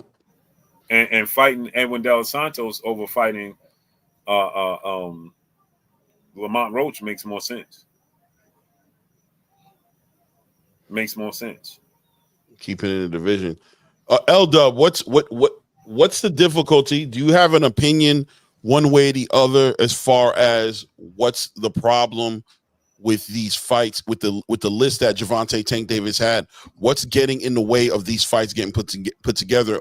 Even better and more importantly, to put my crosshairs on the point that I want to get an answer to is, why haven't offers been sent out from Tank Davis's team? Actual offers been sent out to these fighters, in your opinion, of course. I'm sure you don't have no real. Freedom March, what's up, family? Silver Surfer, please stop, bro. Bro, I can't, bro. Silver Surfer. Lamont Roach started at 135. Tank started at 126. Bro, he's not on the list. You guys know he's not, man. And y'all know y'all never even thought about no Lamont Roach fighting no Tank Davis. Y'all didn't even picture it. You never even thought of the fight happening because I would have brought up a week or two ago, what's up? What about let's bring up Lamont Roach like a month ago? If I'd have been like, what about Lamont Roach? That'd be a great fight for Tank. 9 out of 10, y'all be like, yo, Claymore, if you don't get out of here, bro, ain't nobody trying to see no Lamont Roach fight no damn Tank Davis. Y'all know that's what y'all would have said. If a month ago I'd have brought up and been like, you know what I was thinking about? Lamont Roach, bro. He been doing great at 130. He just got a belt. Did you see his last fight? Yo, I think that'd be a good fight to watch Lamont Roach and Tank Davis fight. Y'all have cussed me out. Y'all have cussed me out worse than y'all ever cussed me out before. But now today, that's a great fight. That's a great fight. I love that fight. Yeah, Lamont Roach, yo, he a champion. Yo, Lamont Roach used to fight at 135 35 years ago. Remember? All that nonsense, knowing damn well. You know what I mean? Come on, stop it, man. Y'all know damn well there ain't no damn fight that's supposed to be made. But y'all love to see here. I just thought about it. After y'all wasn't even watching Lamont Roach fight. If he ain't just beat Hector Garcia, y'all ain't even heard of that man. Now watch this. Silver Surfer said, I'm saying y'all act like Tank some big dude. So Silver Surfer, let me ask you a question. Now, please, chat, don't answer for him. Clay, don't answer for him. Okay. Nobody answers for him. Silver Surfer. So Silver Surfer, let me ask you this question. Hope Nell, what's up, family? Salute.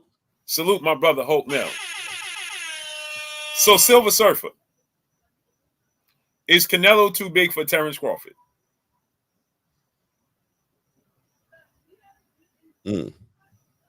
Answer the question, Silver Surfer.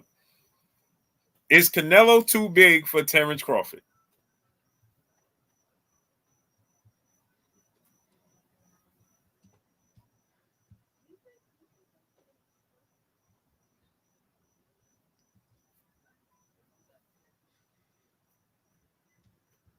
He said no. Okay.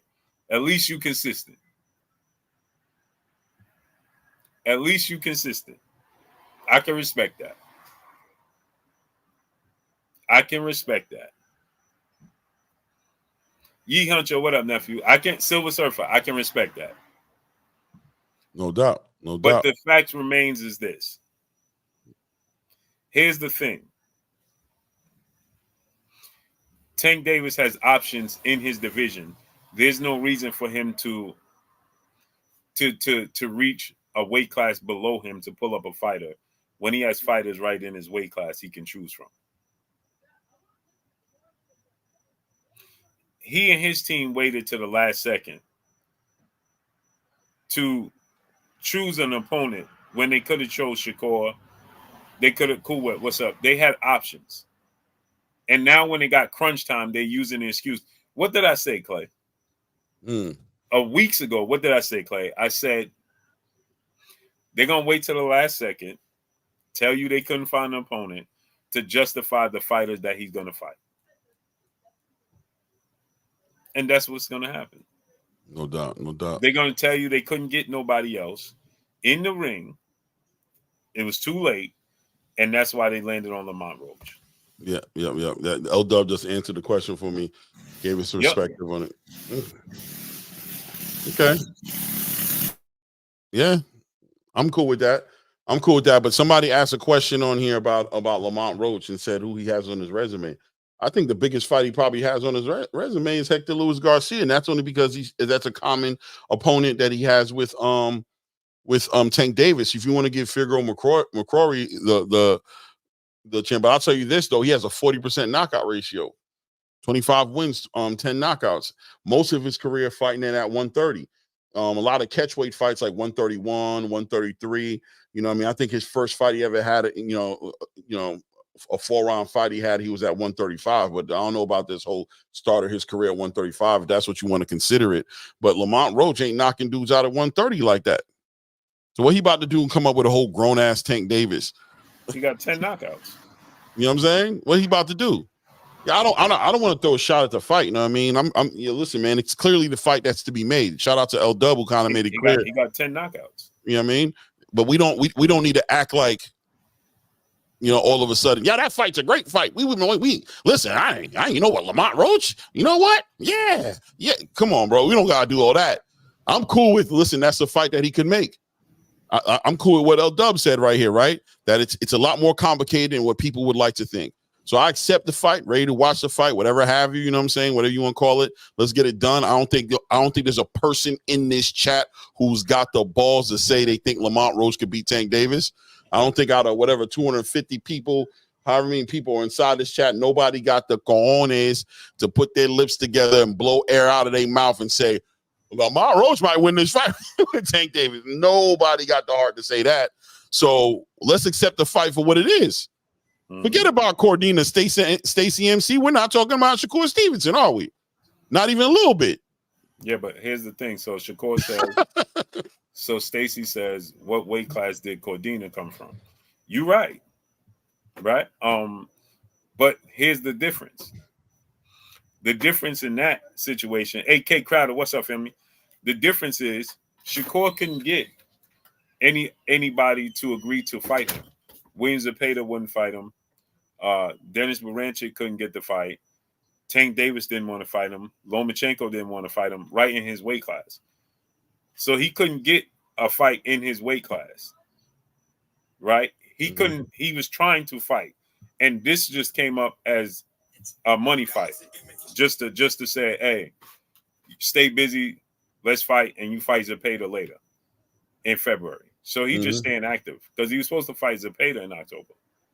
But what's your thoughts? What's your thoughts? That's a fact. You know what I'm saying? Everybody understands that the Cordino fight was a stay busy fight based off of in my opinion, opening up that relationship and that financial business relationship between him and Turkey.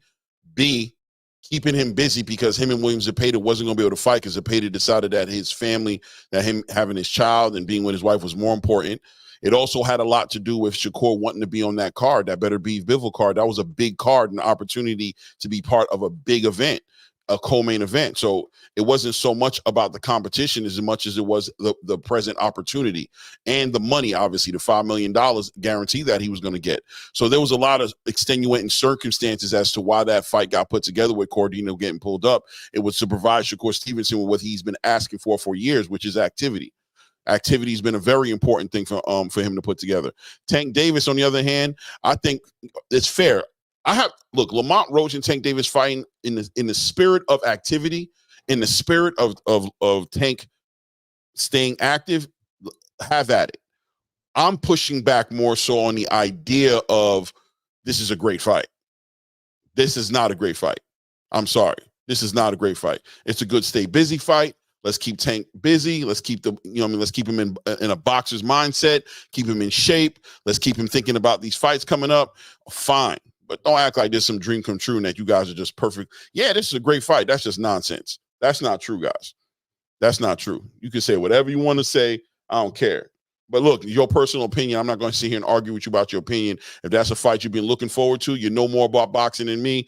Listen, you won't be the first or the last, man. I didn't know Lamont Roach was this talented. I ain't going to lie to you. I didn't realize this was going to be a great fight. A lot of you guys might know. Maybe some of you guys are like, nah, you just don't know nothing about Lamont Roach. You just don't know nothing about Lamont Roach. That's why you in here saying you don't watch no boxing. Lamont Roach been a problem thing forever. You ain't been watching. Don't you remember when Lamont Roach, give me the stories where the old timers come up. I remember back in 4 years ago, Lamont Roach was, now y'all, you just don't know nothing about boxing.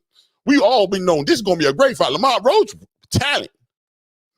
And shout out to Lamont Roach, who's a great 130-pound champion. You know what I'm saying? Who has a lot of great things to do at 130 with the fighters down there, with Navarrete, with Oshaki, with Robinson Casasiao, with Raymond Ford right now. All those fighters. I would have been no disrespect to Lamont Roach. I like the Oshaki Foster fight better. Let's get it. They got history. Oshaki has a better resume than Lamont Roach. Right? Exactly. Those are the fights I think I think that's why Oshaki Foster was hanging back, because there was a lot of rumors that Oshaki Foster was talking about making a move to 135, and then some people believe that whole entire crazy robbery, which by the way, people don't know what a robbery is. That's a damn robbery. You know what I'm saying? That happened to him in Keyshawn, and he's going to try to get it back on November 2nd. But at the end of the day, a lot of people feel like he's hanging back to make that fight with Lamont Roach. That's the fight he wants to make. He wants to go ahead and begin unifying. You know what I'm saying? What where they fighting in Vegas? I don't know. You talking about Oshaki and Keyshawn, the second fight? I don't know. I could find out. Though. It won't take me long. Hold on, I'll tell you right now. Hope Nell, brother, in the super chat, dropping that cinco on us in the super chat. Been way the playbacks. Been watching the playbacks. Y'all been cooking. Salute to my brother Hope Nell, dropping that cinco on us in the super chat. Yeah, I had to mute for a second because my wife was talking to me about going to watching Kevin Hart. Oh, he in town? March, my birthday time. Kevin, his last special, I ain't gonna lie. Shout out to Kevin Hart, man, but that last one wasn't it. Sorry. But the stand up though, when I went in person, it was lit. Yeah, I went to that one. The last one that he did for this show. I went to that one. You ain't like it? It was I like the. You know who's funny? The other ones was better for sure. The undercard was better than him. I think the people who were like under him opening up were funny as hell. The Red Cup boys. Yeah, the light skinned dude with the chink with the eyes, man. Yeah, sometimes he funny as hell, bro. He killed it. That's the one who killed it in that show for me. And that tall dude. The tall dude too. Yeah, tall dude was hilarious too. Yeah, that fight, by the way, is going to be it's at a casino, Turning Stone Resort Casino, which is in New York. It's going to be in New York. Oh, it's going to be in New York? Up north, in Elmont? No. It's going to be not in Elmont, Verona. Oh, it's upstate. Yeah, upstate. That's where that fight's going to be. It should have been at the USB. In Elmont. That spot big? I never been there yet. Yeah, it's the who played there? The Islanders. Right. Mm-hmm. Robert Chandler, brother in the super chat, dropping that half a dub on us in the super chat. He said, "I want your honest answer. If and when Tank places rehydration clauses or catchweights on his biggest legacy fights, Shakur, Dev, etc., does him winning those fights deserve full credit? No. That's the problem he's going through right now, Ryan Garcia. I know people don't want to. We had that conversation the day before yesterday about what that rehydration clause. That takes away from him. Look, that takes away from the fight. If it didn't take away from the fight, they wouldn't do it. Yeah, I can't give you credit for that. No. What you want me to say? I think it's like this, right? The Toronto Raptors get credit for beating the Warriors, but they don't get full credit. Nope. Because Kevin Durant was hurt, Klay Thompson was hurt, Draymond Green was hurt.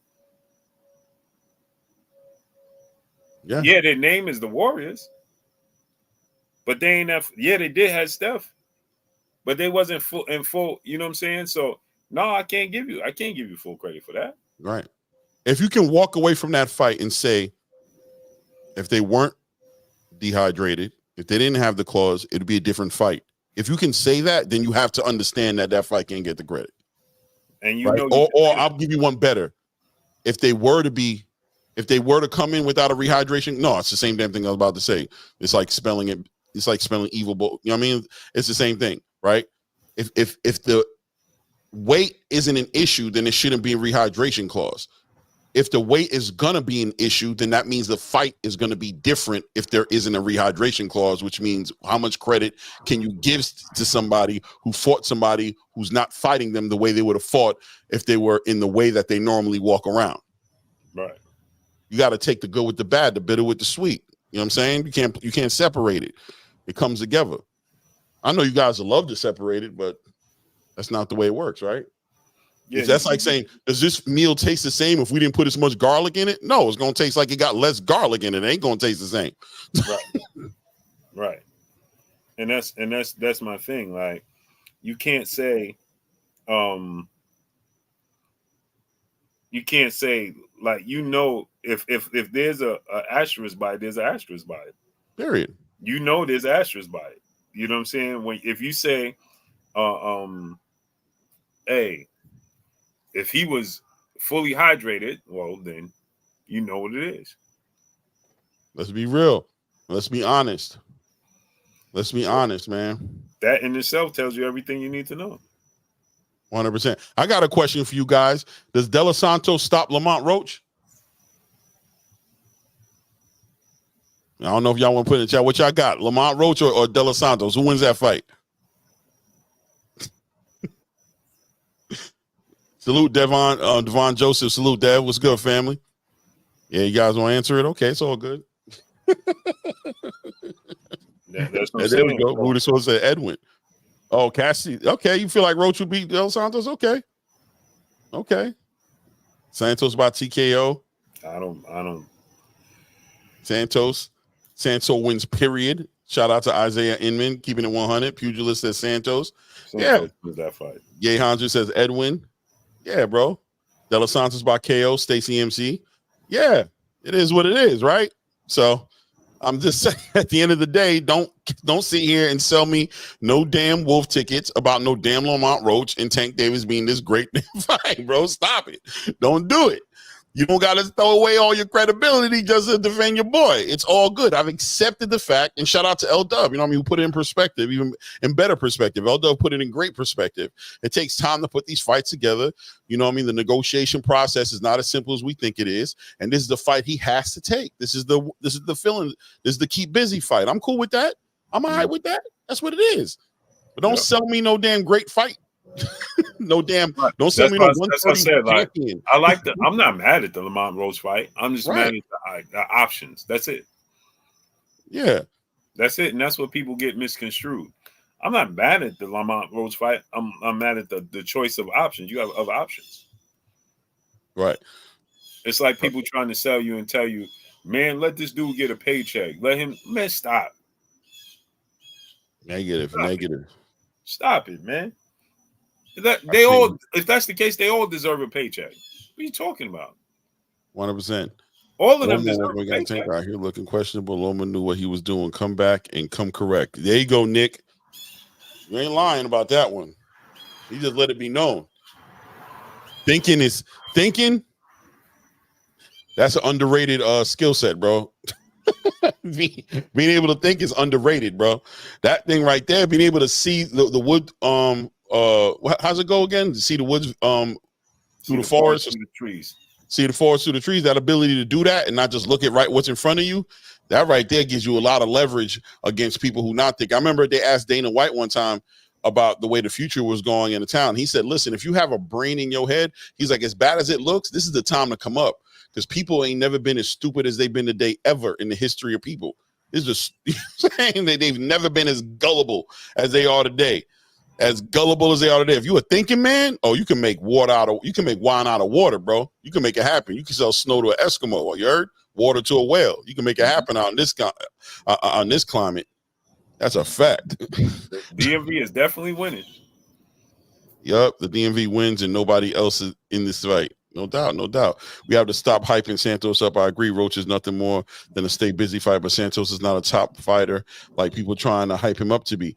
Okay, well, crunch time. I love that statement. Let me rock with that one. That's an awesome statement. So what you're basically saying is he's not even one of the top dudes at 135, and he gonna put a dent in Lamont. You know what I'm saying? He not even the dude we need to be talking about, and he gonna do Lamont crazy. So don't sell me no hype story about no Lamont Roach versus Tank Davis being this great fight. Don't play with me. That's not what it is. You just said that we shouldn't be talking about him at 135.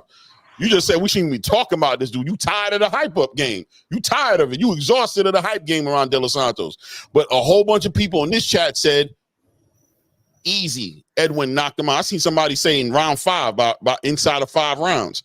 Knocked Lamont Roach out. That was crazy.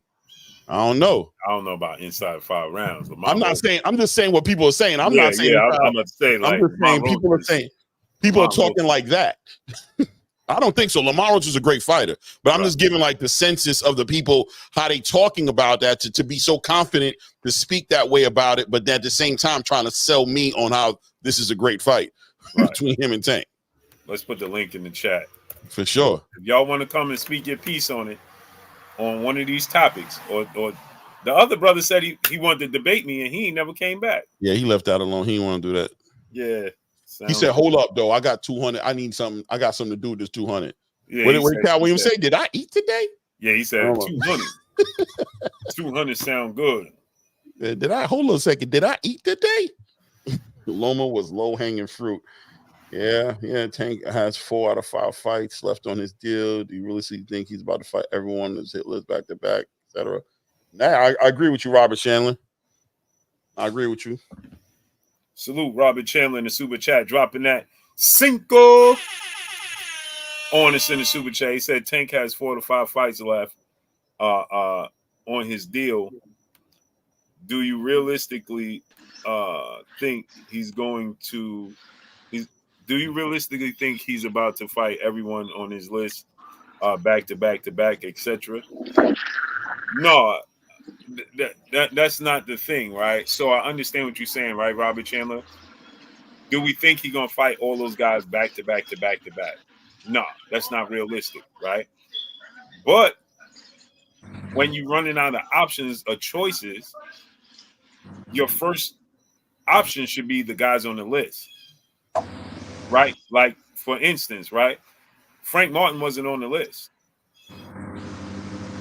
right? Hector Garcia wasn't on the list. Rolly wasn't on the list. So when you look at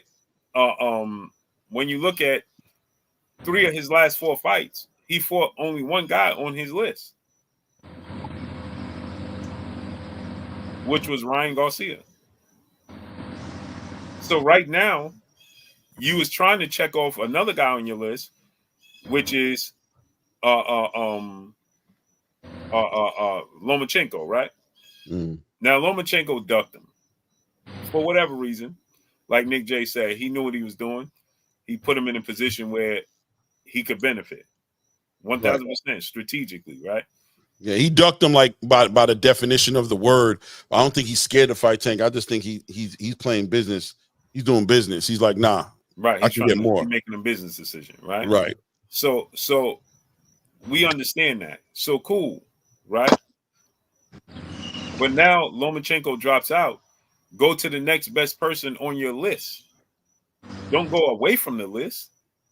That's like going in the supermarket and you gotta and the wife sends you to the supermarket with a list of things to get from the supermarket. So one thing ain't on the list, you just start getting whatever you want to get. No, you go to the next thing on the list. If she say, "Hey, if they ain't got the coconut milk, get the almond milk." They ain't got the coconut milk, and then you be like, "Yeah, so you just come home. They ain't got the coconut milk, so I ain't buying I'm just gonna go get some Kool-Aid." Like, bro, what? Did you check for the almond milk? Did you check for the oat milk? Did you check for? You understand? You got to go down the list. Now you get to a point where they ain't got nothing on the list. With the boots today, okay. Right? You go down the list and they ain't got what you're looking for on the list, girl. Right? I'm going. Now you start to go to other things, which is understandable. It's completely understandable.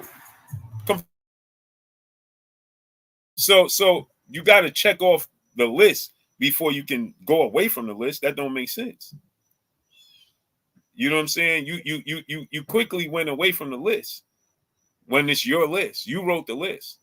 Mm-hmm. If I'm on a strict diet and I'm bodybuilding and I got a goal to achieve, and I go to the supermarket, I need to get salmon, wild caught salmon. I need to get me some chicken breast, right? And if they ain't got chicken breast, so I just get fried chicken. I just get I'm just gonna get me some steak and I'm gonna get some potato chip. No. It's called compromising. Now let me go to the next bet. It's the what's the process by elimination, right? Right? Mm-hmm. Addition by subtraction, right? So this ain't there. Let me go to the next one. Right. There's still supposed to be a mission. There's still supposed to be a mission taken into consideration when you're making your choices. The mission should still be like you said, I'm here because I'm bodybuilding, not I'm here just for chicken. I'm here because the chicken's here to support me building my body. So whatever I pick, if the chicken's not there, should also support me in building my body. If I don't have an excuse at that point to go ahead and just pick up some Kool-Aid, because what about the mission? Right. Exactly. No doubt. I definitely understand where you're coming from with that. I definitely understand where you're And coming from with that. that's what I'm saying. So that's what we're saying is that we're saying that when you have a goal, stick to the goal. That's what we're saying. Too Rich, you got your mic on. Oh, you got the YouTube on, playing in the background. Yeah. Yeah, I cut it off. All right, no doubt, no doubt.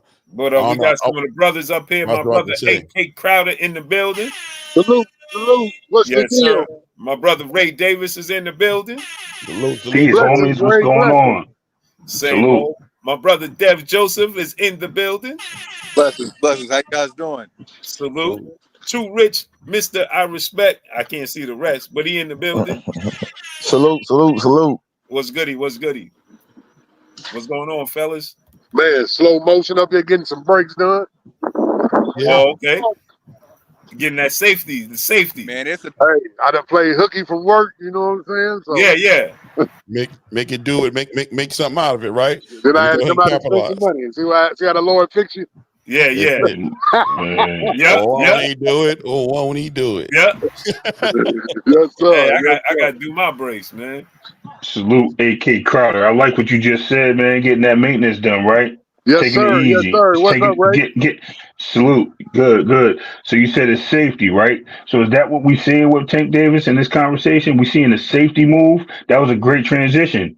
I like that. You know what I mean? We got that was fire, bro. That was fire. You know what I mean? We got that. We got that daggone triangle theory going on. That ain't a real triangle theory because they beat Hector Luis Garcia. Where does that even come from? Why are we even going there, bro? Because we think that, because this guy beat the same guy that after Tank that made this dude dizzy and can't see, that he was right after, right? Oh, he's supposed to be the guy to fight Tank because they had history. They had history in amateurs. That don't mean nothing today. Now, I get it. They talk about Keyshawn being able to beat Andy Cruz for the Olympics now, but yet Tank ain't supposed to be able to beat Lamont Roach from the amateurs. Yo, we doing too much. All we doing is out there throwing stones and hiding our hands. We're doing it because, and great imitation, Clay, for Little Flip's cousin, bro. That was a great imitation. But anyway, it's crazy that we say this, man, and then we look at everything, and I'm like, yo, he got so many people on the table. He's talking about bringing people down, bringing people up. And then there was one guy, and I don't think I just mentioned it in the chat. I'm like, there's one guy that actually called out Tank and said he will come down and meet him at a catch weight. And I ain't even hearing nothing about it. And that was Jermaine Ortiz, who would have been a good fight, a better fight than what we get now. Now, I'm not thinking he's a super name called type atmosphere. But I'm not going to say. You said Jermaine Ortiz. I mean, I'm not saying it's a better fight or it's not equal fight, but at least it's a bigger fighter. At least it's a fighter that's going to give you more of an opportunity to see, yo, this guy can win. You know what I mean? Because he's a bigger fighter. He comes in there. He's probably not going to be scared, and he can hit harder. We know daggone well. If you watch the highlight tape of Lamont Roach, and no disrespect to that dude, he's a champion. You know what I mean? But he's respectfully a champion in his division. And the reason why he's in his division. And we see Lamont Roach doing what he need to do over there. But he coming up to a dude, man, this is going to be a daggone showcase. And Tank going to play with this dude, pause, no diddy, like it ain't nothing, bro. He going to sit there, he probably even let him get a couple good shots in. Now, to Clay's question, yeah, Lamont Roach can beat Tank. Why? Because it's boxing. And I stand on that. You don't believe me? Go ask H2O. For sure. You know what I mean? Anything can happen in that square circle. Tank can come in sick. Tank can come in with a hand injury. We don't even know, and something bad can happen. We don't know. We might even have plastic gloves on Lamont Roach. We don't know. Anything can happen. But at the end of the day, man, we gotta respect what boxing is not doing, and that's giving us the fights, especially that list that Blue was talking about, that was on the list. And we know why that's happening. You know what I mean? If it ain't no co-promotion putting that fight together, ain't no money coming in on that back end on that other opponent, we're not going to see none of those fights. It just looks like it's just a dead-end street. I'm done.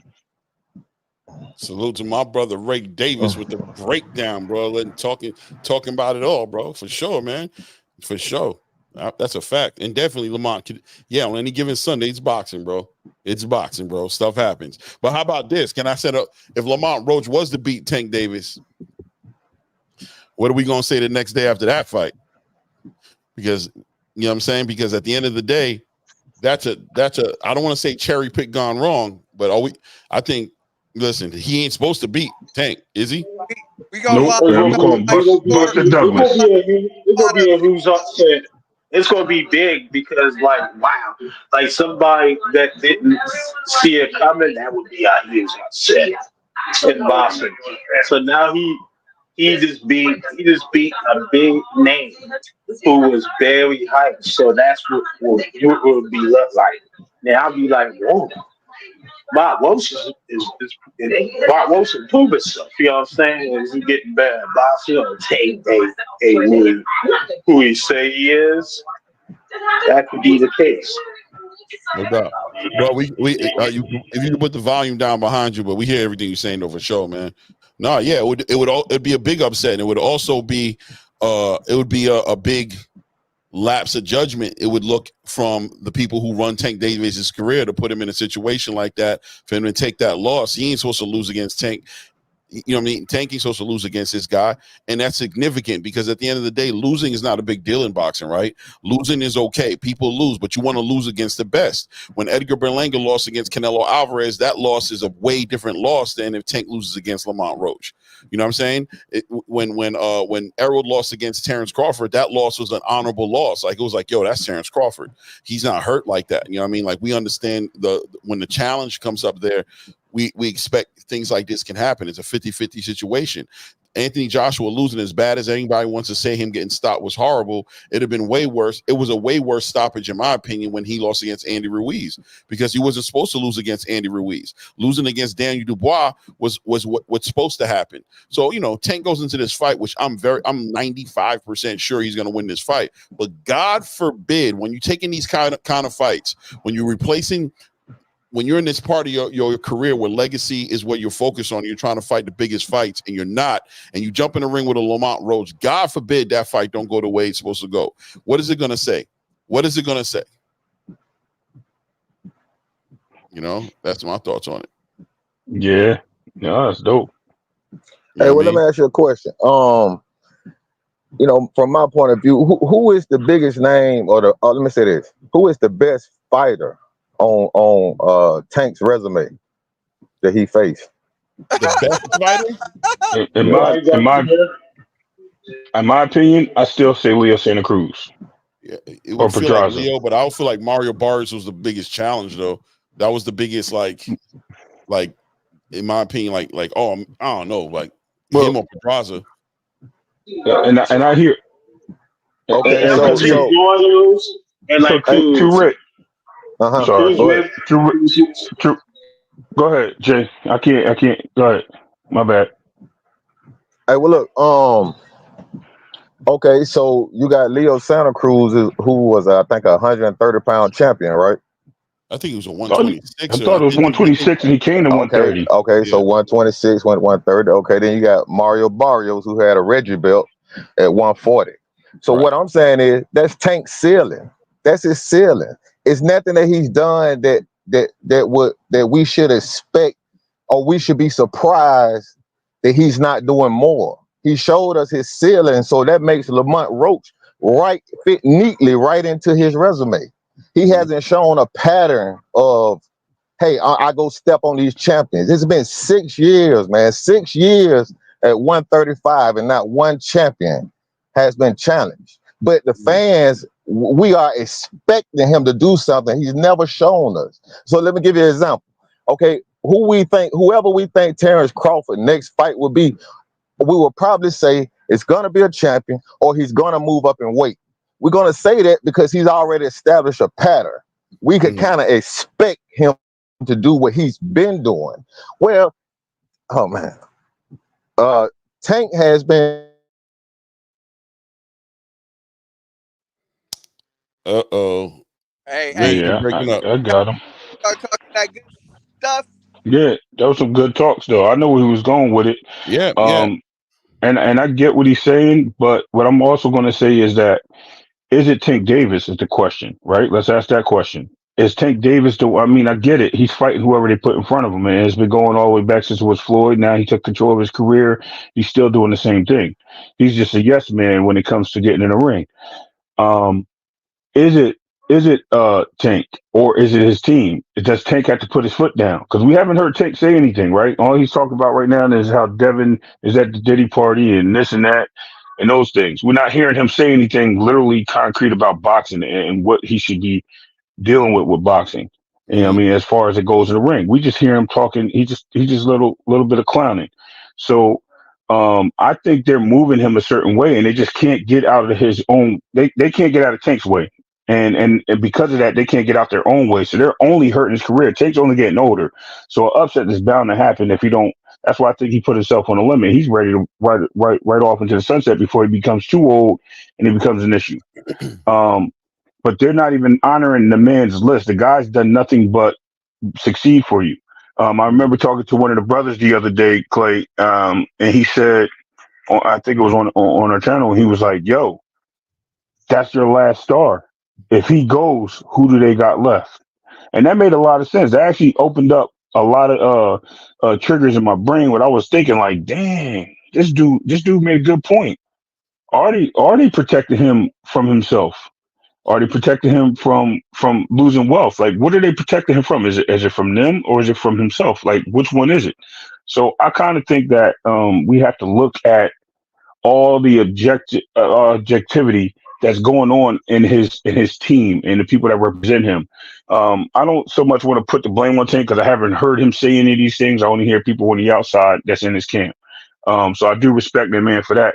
But as far as him just accepting these fights, he's got to put his foot down. That's becoming non-tolerable to keep fighting the same fighters and the same people at different divisions, man. He's got to put his foot down and we got to make something happen.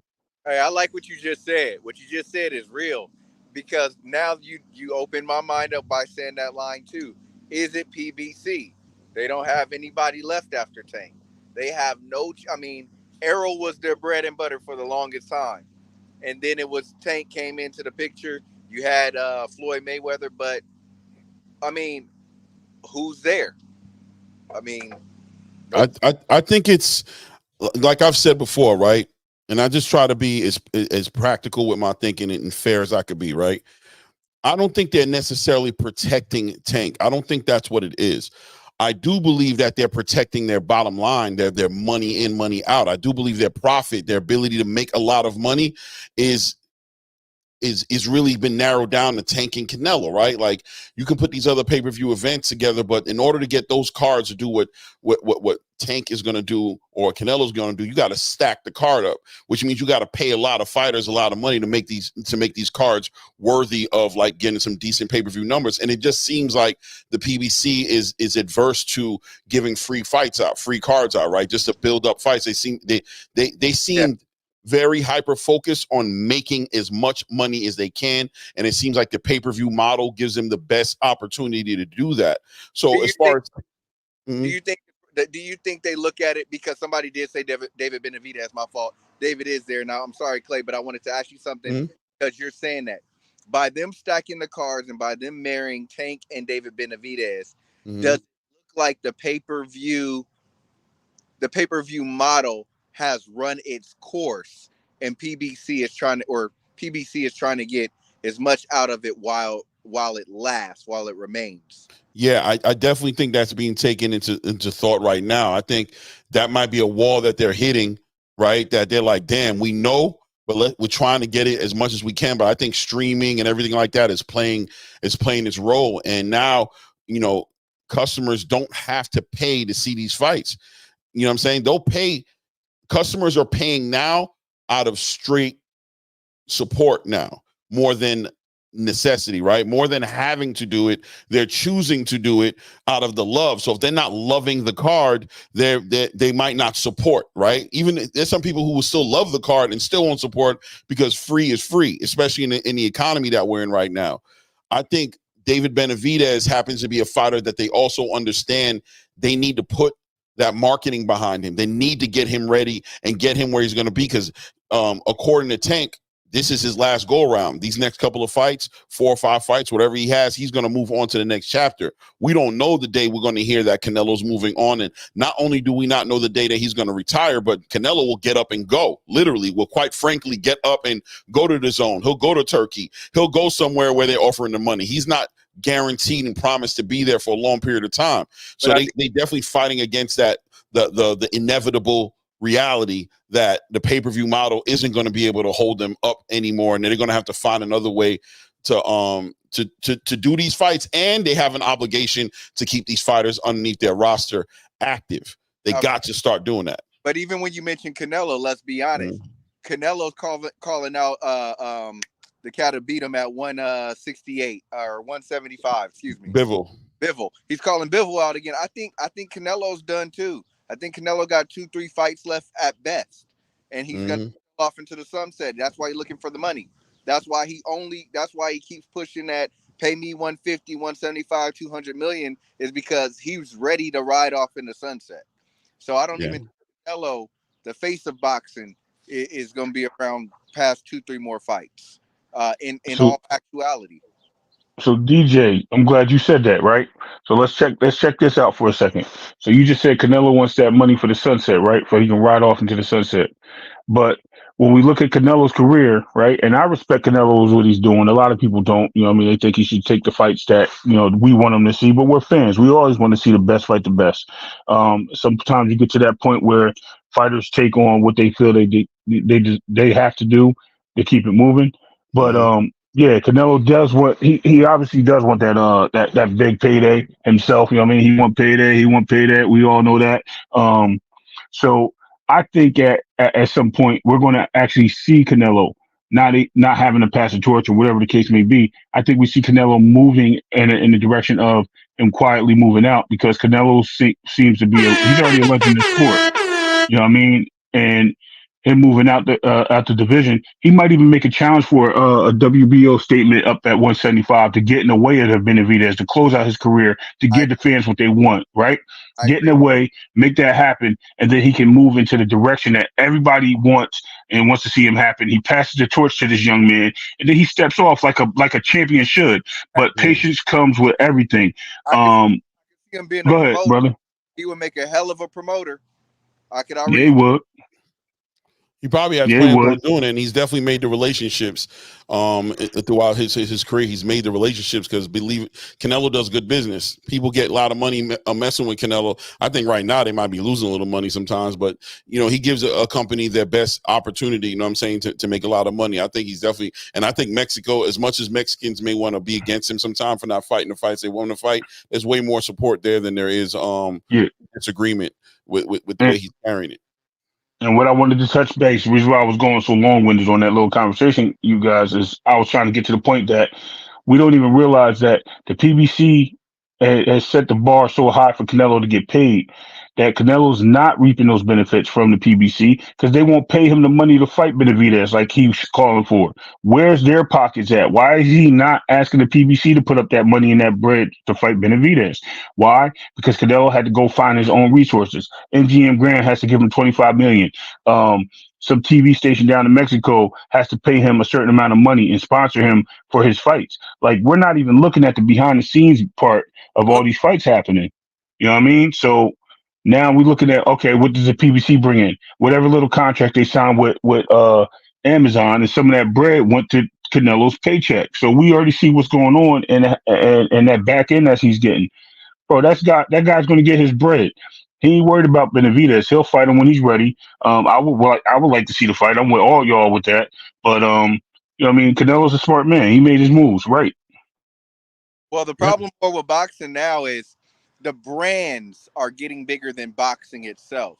And when you got brands for the fighters that are larger than boxing itself, it's not about the promoter's brand anymore. Most of these guys, ever since the Mayweather era and Money Mayweather era, and him being bigger than the sport of boxing, because let's be honest, as much as people hate him and don't like him, he was bigger than the sport of boxing throughout his reign. He was boxing. and people don't like that. But I think we see, Gervonta Davis was he's at that point where his name is synonymous with boxing right now. Canelo Alvarez, where their name is so big that it almost doesn't even make sense that they're fighting, because you're not gonna, let's be honest, you're not gonna gain as much as you're paying them at this moment. It's just not possible.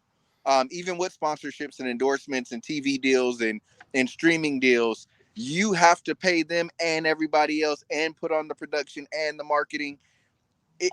It's at a point where, like Amazon. Yeah, Amazon might have come in with this money, but Amazon is still going to want to see some return, some profit. Amazon is not just throwing events just to throw events and paying for these events. Amazon wants people to subscribe. They want subscribers. They want you to buy in. If you're only going to buy in for that fight and you're going to cancel, well, Amazon charges you what, $18 a month. They want that monthly residual, $18 a month times $12 or 12 months on the year. Right. $25 a month times 12 times a year. They're not just to come in and buy that fight real quick. They want you to be a long-term subscriber. And if that doesn't translate and translate over where, oh, well, we get you for the Tank fight, but then you cancel your subscription right after, they are not going to continue along with this model either. No, and I agree with you 100%, Dev. I think, but there's rumors that they're looking to do other network deals out there right now, that the PBC is looking at, doing other network deals. I do think Amazon's probably pushing back with a lot of questions, a lot of, as each event goes by that they invest in and that they make big, and they're looking at the bottom line of what they get in return. I think there are questions happening at these business tables, at these conference meetings, like, hey man, so what happened with this one? Well, then, damn, what happened with this one? And, there's a story being sold that, it takes time and you're going to see it come. But all the data is working against them, right? All the data is going, but streaming is getting harder to make. Pay-per-views ain't moving like they used to. This ain't happening. This ain't happening. Oh, we know, but the model. So you guys are having to adjust your business model, adjust your thinking about your bottom line. But at the same time, while you're doing that, you're starving your fans of fights. You're making your fighters ice cold on the sideline because they're not being active. When they finally do come out, they're having performances that are questionable, right? You're seeing them get knocked down on their asses for the first time. You're seeing them you're seeing the effect of it. You guys are about to try to line up Errol Spence to fight Sebastian Fundora in January. That dude's going to be out of the ring for over 18 months at that point. That's just going to look bad. If Errol Spence has a poor performance, everybody's going to credit it to the fact that he's getting cold. So these fighters who are sitting by, I don't know, man. It just doesn't seem to be working for them. You know what I mean? What they're trying to get done doesn't seem to be working for the PBC. But that's why you see, Turkey wanting to come in and make this boxing league, because let's be honest. And now let's get down to the bottom of that.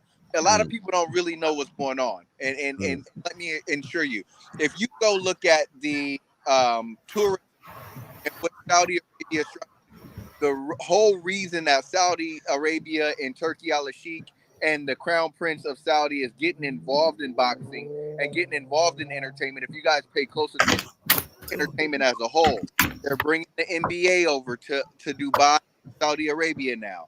They're bringing boxing over now. They're getting ready for 2030. They've been positioned as a front runner for the 2030 World Conference. These are things that they're doing. The reason that they're building the yo, you still Blue over there on some gladiator shit. Something trying to take him out, bro. He had to get busy. Bro, did you see that? I just hope you got him. Did you get him? Yo, it was a damn one of the lantern flies joints. The red Blue.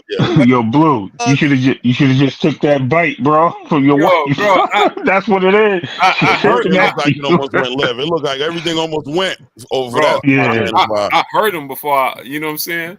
No doubt. Yeah, I'm chilling, bro. Go ahead, Dev. No, my bad, Dev. We cut you off. No, all good.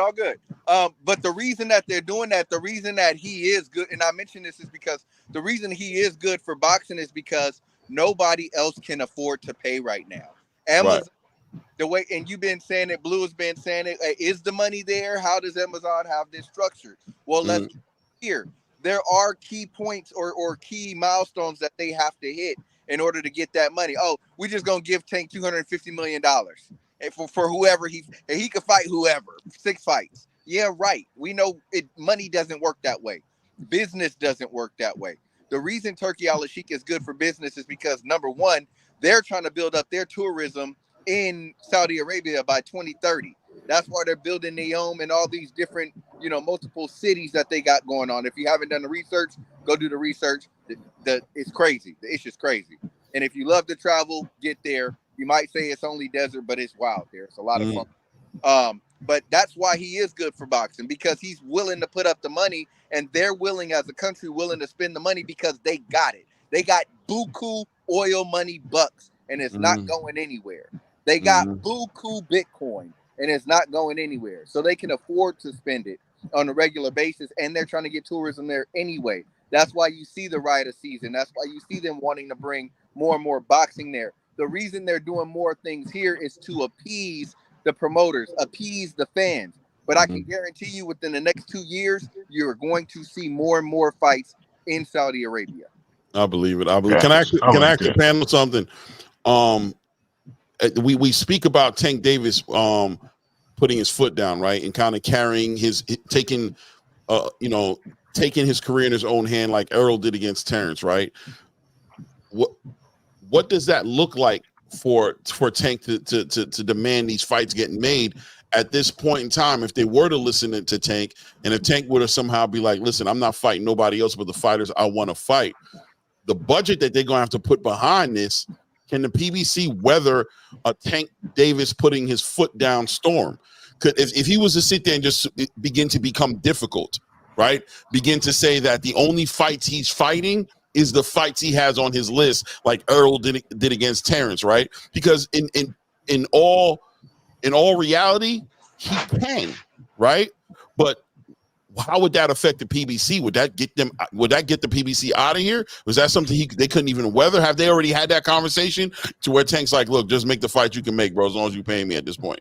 Great question. Ask your box. I was just about to go there. Look, so I'm gonna even break that down some more.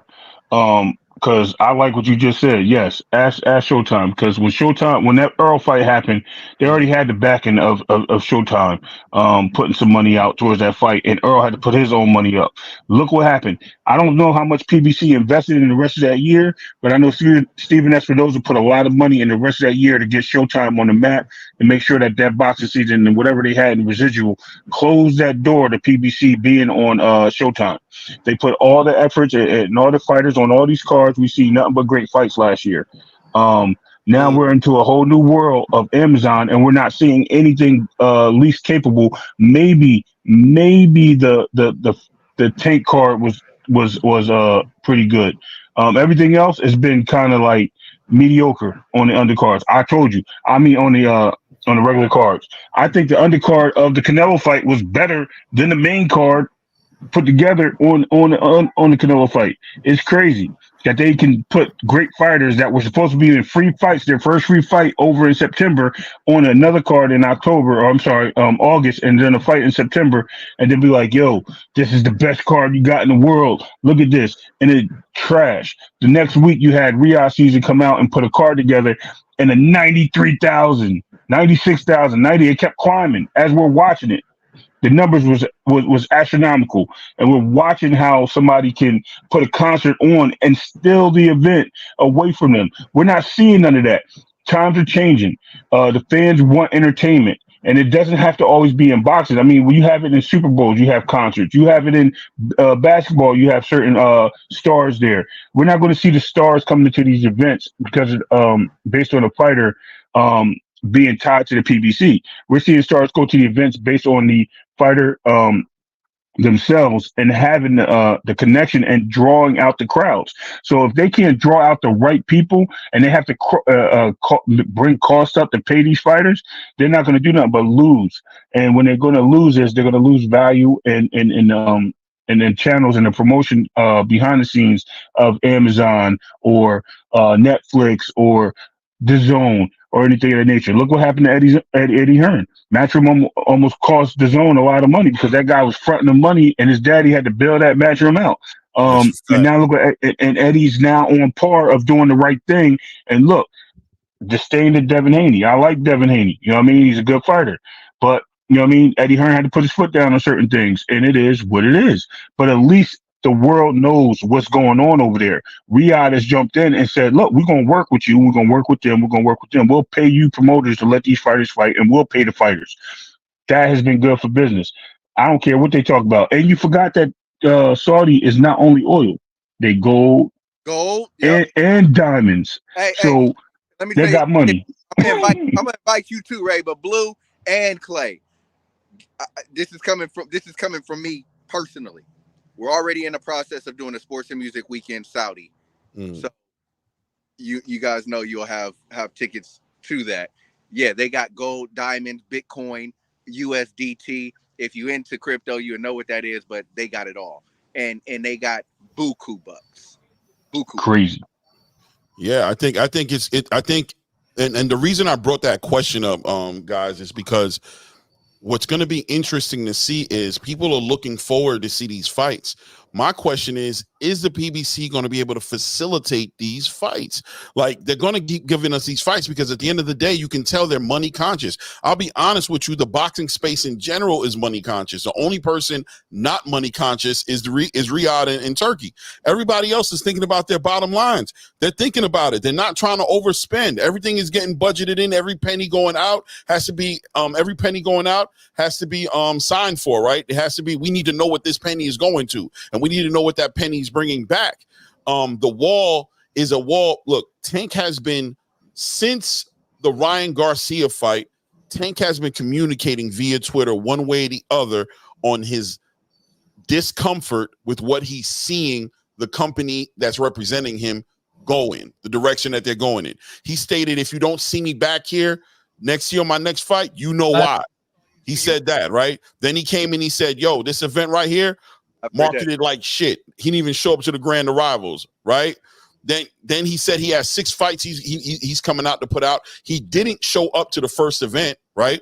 The first event was supposed to be him. I don't care. Nobody says it was marketed to me to be Tank Davis, and Frank Martin was supposed to be on that first PBC event. It got pushed out because Tank wasn't happy with the way the deal was working out. When I asked Calvin Ford before on another platform, when I had an opportunity to ask him a question, he said, we're going to let this one event go by. We're waiting to see what Amazon does. We want to see how the event is coming together. That right there lets you know that they've been watching and keeping their eye on how this new deal is being structured between the PBC and Amazon, because it hasn't been made crystal clear to them enough about where they stand in the deal and how much money they plan on getting. Now, finally, they sold Tank Davis on the idea of him getting $240 million or $200+ million on this deal, right? Tank put that out there during that Frank Martin presser to say, this new deal, y'all about to see, it's going to be crazy. But at the same time, we've never even got an actual confirmation from a credible source to say that that deal actually went through. We're just assuming it went through at this point. Nobody's confirmed what he's getting. And then on top of that, you see them having a hard time putting the fights together that Tank promised that he's going to put out there. It's their responsibility to put the fight together. He's putting the pressure on them to do it. So it just looks weird from the outside looking in. There's a lot of inconsistencies coming from this new situation that they're in with Amazon. It just looks weird from the outside looking in. We only got the answers, but I question how much they're going to be able to, how much can they put in? Because these fights are going to cost money. They're going to cost money. You want to put your core in there with Tank, it's going to cost money. You want to put Tank in there with Devin, it's going to cost money. You want to put Tank in there with Tiafimo, it's going to cost money. You want to put Tank in there with, it's going to cost money. These things ain't, this whole idea that Tank is everybody's payday, you guys have been saying that so long that that's what these fighters who are fighting Tank are now expecting. They are expecting their biggest paydays. But as we can tell, they're getting big paydays right now doing other things. Shakur just getting offered $5 million guaranteed to fight against a Cordina. What's he going to get offered to fight Zepeda? What kind of money is he going to get offered to fight these other fights? Lomachenko walked away from the table. Whatever that offer was on the table, he looked at it and walked away from it like, I'm straight on that. I got this funny feeling that they didn't expect Loma to react that way when they put that money on. Check this out, too. And then Loma popped up over there with Turkey. Wow. Just like that, arguing with Shakur. Right. So it all brings it back down because AK Crowder ain't in his wet right now. It all comes down to what he was in there getting done, right? The safety of how they moving people. That's what it comes down to. So I'm glad that whole thing was meant to come out. That was fruition by him getting his brakes checked today and explaining that to us. You know what I mean? Shout That's out what it to is. AK Crowder. Yeah, Might be the safety might be a safety net for them more than for the fighters. that's what I was saying. That's why I was saying it's not That's what I'm protecting getting the at. fighter, Right. it's protecting themselves because these two fighters specifically, Canelo and Tank, are the blood and they're the arteries and the veins of this machine right now. Their movement dictates what the future holds. Their movements, I believe that. I believe what Canelo does in an event makes the biggest difference on what the events after Canelo is going to look like.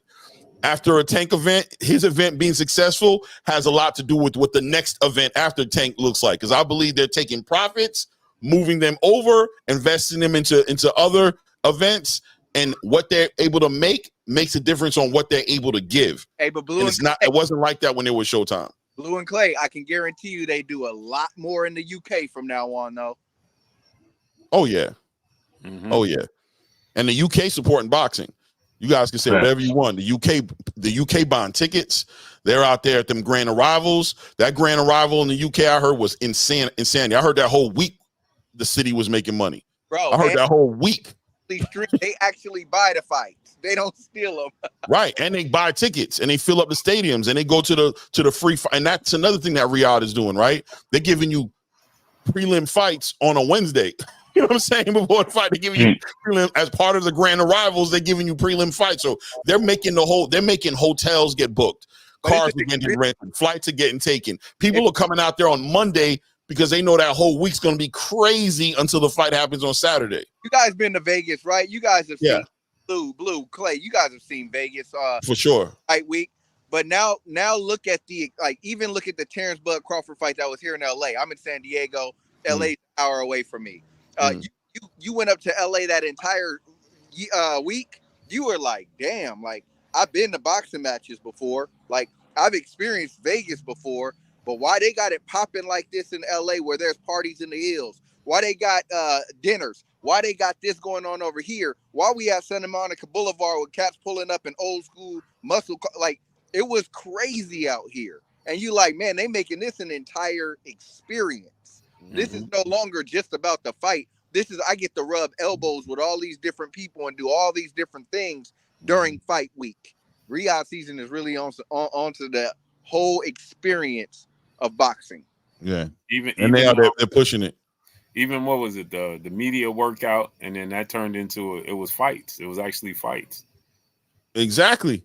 It was. It really did turn into that, Blue. We got to keep it 100. And I think that presence is inconvenient for a lot of people because people want to slow roll this thing out and be given time to get their business in a fair. But it's like having that guy who's just ready to go, right? It's like you about to buy this house. You want to make a bid on it. You want to get the best deal. But here come this dude out of nowhere who's just like, yo, I'm willing to pay $5,000, $10,000 over the asking price. And they're like, damn, bro, what you doing right now, man? I was about to get a good deal. Yeah, you was about to get a good deal. I'm about to get me a house. I came in ready for this house. This is going to be I'm buying this house because what it's going to do for me in 10, 15 years. You trying to find somewhere to live. Cash. Right. I'm coming up with the cash. And I'm like, damn, that how much you asking for? Well, shit, I was hoping to get 400,000.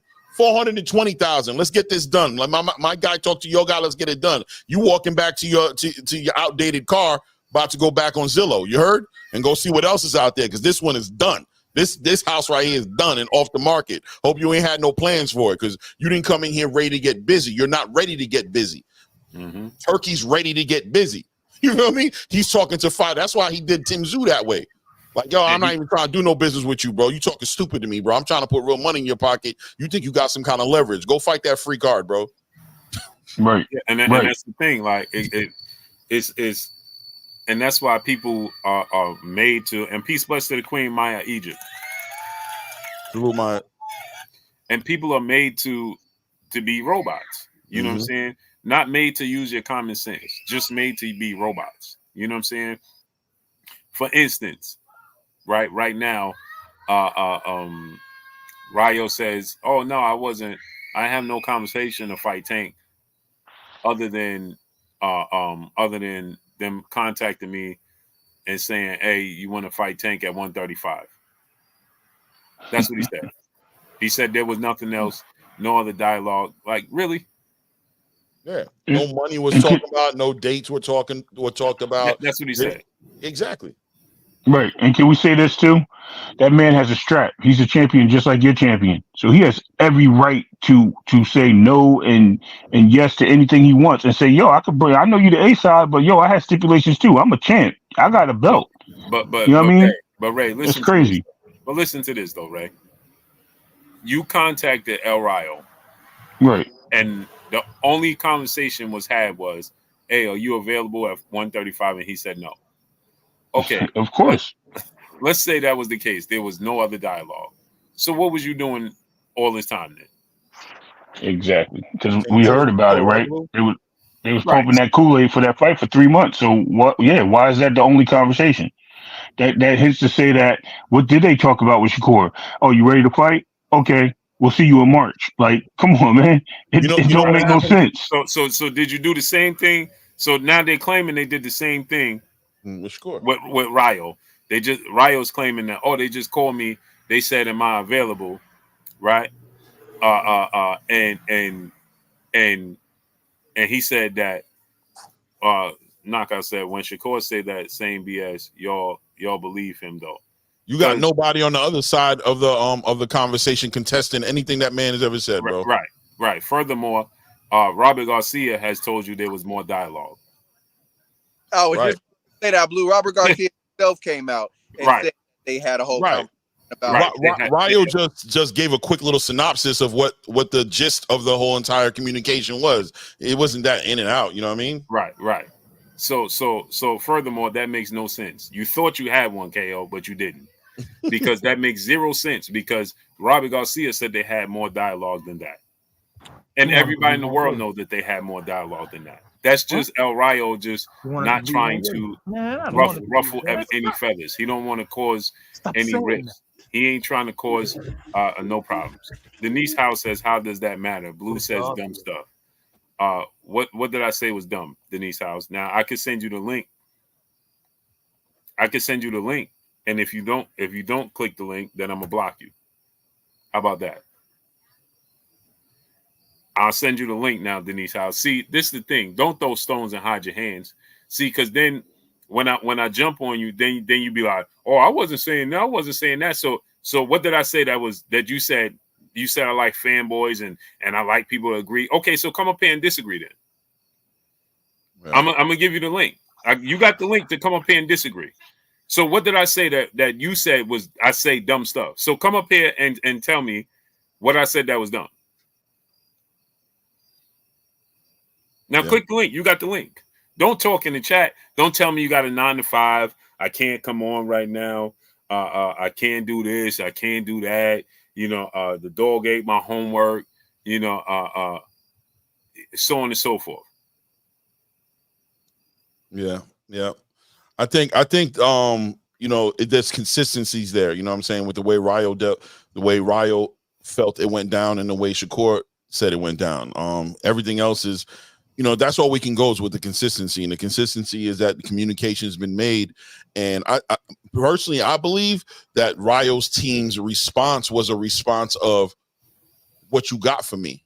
And I think they're really having to get used to that. And the reason that's significant is because I think they're more used to, yeah, man, whatever you want to do, man. And now they're dealing with people who are like, let's talk. Oh, you want to call back? You don't want to talk right now? Oh, call me back when you want to talk. I think just the whole energy is different right now. I think that game plan and that strategy has been something they've been used to doing. Calling people and people getting excited because their phone rang and Tank Davis's team was on the other side of the phone. I think Canelo Alvarez still does that, right? When Canelo Alvarez calls, people are still getting that feeling like, Canelo, what's up? You want to make a fight? But I think Tank's team's not necessarily getting that reaction. And so, you know, a lot of that hanging up and saying I'm going to call back later is dying right there, because they're like, all right, well, call me when you're ready. And they're moving on with their lives, doing their business, and nobody's calling back, begging them and doing all that stuff. They're getting ready for that open the table up to negotiation process. Clay, do you feel like most boxers now are like, hey, bro, you in a position where you have nowhere to go. You actually do need me too. Mm-hmm. That they're starting to feel that way.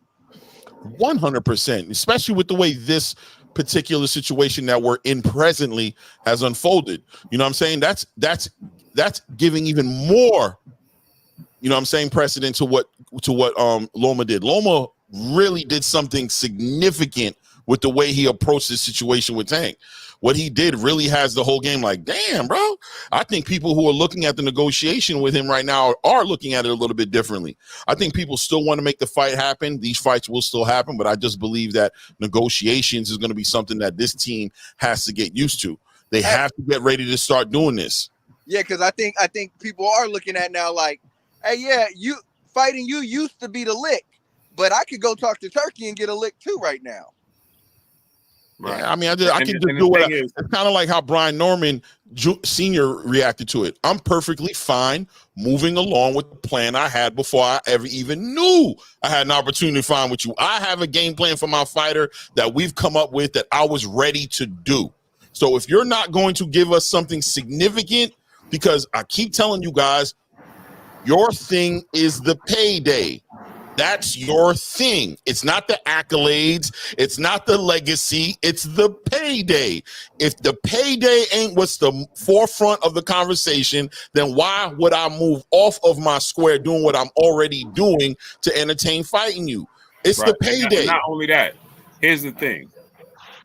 Robbie Garcia said that they contacted us to make a fight. Now, if you listen to what Ryo said, he said, they just asked simply, can you fight at 135? And he said, no, there was nothing else. But Robbie Garcia clearly said that they asked us if we could fight in November. And we said, no, we're not going to fight in November. Ryo's going to rest and we could fight in February. So that means they was talking about dates. Mm-hmm. Mm-hmm. But he said the only thing they asked him was he was available to fight at 135. Right. So did they talk about dates? Yeah, exactly. Because if you're not available to fight because you're not going to be able to fight for another 3 months anyway, and then you saying, no, I don't want to fight that soon, let's move it back. Like, then you having dialogue. That's a conversation. Mm-hmm. Right. I mean, common sense. I mean, I know paying attention is free. It's the most free, expensive thing in the world. That goes both ways. Right. So you never heard Shakur talk about dates. You never heard him talk about what weight class. You never heard him talk about none of that. And if so, why can't we take the fighters at their words instead of the management team sometimes? You know what I mean? The fighters are the ones that are getting questioned and talked to by their teams. And sometimes it could have been a direct conversation with the fighter separate from the management team to see if he would move a certain way because he's advised by the same people. We have to look at these things also in a brighter light. It's funny, his light came through the window as I said that. And figure that everything can be true at the same time. Two things can be right at the same time, as well as things being wrong. But the problem is people want to just take only key factors instead of the whole picture, and they just want to paint that point. You got to have all the points across the board. You don't just read a whole book and just talk about the part where the dude just beat one guy up in the middle of the book. Like, yo, that was the dopest fight of the book, bro. Right. That was the dopest moment of the movie. Like, you don't do that. You talk about the whole thing, bro. You like, yo, you remember this scene? Yo, did you see that scene? Yo, did you see this happen? That's how you do it. You know what I mean? No, how was the build up to that? It was dope. Like, that's how people don't do that. Y'all just stick to one point and y'all ride with it. And then you want to just sit there and debate on that silly ass point all night, all day. Man, people ain't built for that. We here to build, not destroy the boxing game, bro. And that's all of us. And I'm pretty sure that we all saying this up here. Build. That means we can agree to disagree, and we can see other people's points, each other's points, and have great conversation as men. Not none of that. Oh, man, I'm about to cook you. I'm about to do this. Bro, listen, link's there. It ain't about that. I'm just saying generally, bro, we do too much of this hate on hate for boxing, bro. Like, for boxers. We ain't getting paid by these dudes. We getting paid on our own by coming up here, sharing our opinions and sharing our facts that we get, our sources and things of that nature. Come on, man. Let's keep it real out here. Let's keep it real, brothers. Hey, I love that. That's absolutely real because at the end of the day, like an argument, if you understand the difference between an argument and a yelling match, an argument is just so that we can get each other to see our point of view and our perspective. It doesn't have to be animosity. It don't got to be name calling because I've seen a lot of that in the chat too, not just today, but in the past. Hey, bro, we can have a disagreement and still be men or a man and a woman and say, okay, cool, that's your opinion. This is my opinion. Some of us just happen to back them up with facts and some back them up with more opinions, but it is what it is. We can be cordial about it. We should be cordial about it. We definitely should. We definitely should be, man. I think it's an interesting conversation. It's not one way or the other. We don't know what's going on. I always say that we're not sitting at these tables. We're not in these meetings. We're not part of these conversations. But I could say as a fan, you should notice the fight's not coming. The fight's not being made. You know what I'm saying? Just as simple as that. And, you know, it's one thing. And I understand the whole growth thing, but there was a prediction, right? There was something to look forward in the beginning of the year. 12 to 14 events. That was what was said was going to come. They haven't even gone halfway up the line yet. Be honest. My thing is this, though, fellas. This is my thing. Okay, if you wasn't negotiating with Ryo, you wasn't negotiating with Shakur. Mm-hmm. Who was you negotiating this whole time with? They were waiting on the permission to negotiate. You know what I'm saying? They were waiting on the money. You know, when you're waiting for that money to hit the bank account before you can go shopping, they were waiting on that bank account to go positive X amount of dollars so that they had something to come to the table with and be like, we ready to do business. It's like I compare it to the house. It's the house, Blue, that you buying. You're waiting for this money to hit. You're shopping too early. You're shopping before the money hits your account. So you're running around calling people, asking them if the house is available or, you know, what's the price on this house? Can I send an inspector over there? But when it comes time to buy the house, you can't pull the trigger because your account hasn't hit positive on the bread you're supposed to have to buy the house. You're window shopping, bro. You're window shopping based on a check you're expecting to hit the account. Amount of money you're expecting to hit. I've been there before. I don't know about you guys. I ain't shy. I ain't been there lately in my life. I'm pretty damn good right now. But earlier in my life, you know what I'm saying? I've definitely been in that situation where I've gone in the mall and I said, I'm coming to pick up that outfit on Friday when I get paid. Oh, them shoes, I'm coming to pick those shoes up. Next weekend, I'm picking those shoes up with this outfit because I ain't got it in my pocket. And then next weekend come up, and between now and next weekend, I get a flat tire. Somebody need to borrow some money from me who's close to me. Something happens, and you might see me walking that following Monday after the Friday I told you I was going to have them sneakers with them same ass shoes I had on when we talked last time. And them sneakers ain't sitting in my closet waiting for the sunny day for me to put them on. I ain't buying, bro, because I was window shopping. That's what's happening right now. Yeah, because that makes zero sense to me. So you have a date in November. Mm-hmm. Ryo said so according to Ryo, you had no dialogue. According to Shakur, you had no dialogue. Mm-hmm. You clearly wasn't dialoguing with Isaac Cruz. There's no reason. So who was you dialoguing with? Can I answer Knockout? Mm-hmm. Yeah, so Knockout said, so PBC is broke. Is that what your analogy is saying, Claymore? I don't think they're broke, but I do believe that they're not able to facilitate these fights as easily as people might want to think they are. I think to answer a question about how Tank Davis's team, which is the PBC or TGB, however you want to look at it, if we're trying to answer the question as to why a phone call would be made to open the line of communication as if you're interested in the fight, but the fighter's team never gets a follow-up call or no type of actual offer across the table, it would deem me to believe that they're interested in the fight, but they're not in a position to actually put something on the table to make the fight happen yet. Mm-hmm. So if you want to turn that into their money being funny and then being broke and all that, that's what you're trying to go with. I don't know, maybe. I'm not willing to say that. I think that's $1 billion company or millions and millions of dollar company. I think they can do a lot of things, but there are limitations at everybody's reach. And why wouldn't you follow up? And maybe you might answer the question, why aren't offers being put out? I know what the answer is. We don't know if the offers are being put out, right? I hear you. But at the end of the day, why does it look that way? Hey, Clay. You know my. Go ahead. All right. You know my point of view, y'all, Clay and Ray. To me, it's all about the matchmaking, man. It's all gonna come back down to matchmaking. As fans, We don't need nobody to tell us what a big fight is. We all know the big fights. We make videos about these guys or whatever. And if you say who Tank Davis is not fighting, where's those guys we make the videos about? And those are the matchups we don't want to. Those are the matchups we want to see, and those are the matchups that's not being made. So we can't give, like, the PBC and they so smart and they make a lot of money, or made Tank a lot of money, made them rich, made them wealthy, and it's how they moved them is what made them wealthy. So the fights he made them wealthy, and the fights they didn't make also helped make them wealthy. Hey, but Now here we are 6 years in between. The characters have changed. The only one that's consistent is Tank Davis, and we get the same story. The fight's not ready. The fight's not big enough. Oh, Shakur, A class fighter, he got to build up his brand while they chase every B-side fighter with no brand. Right.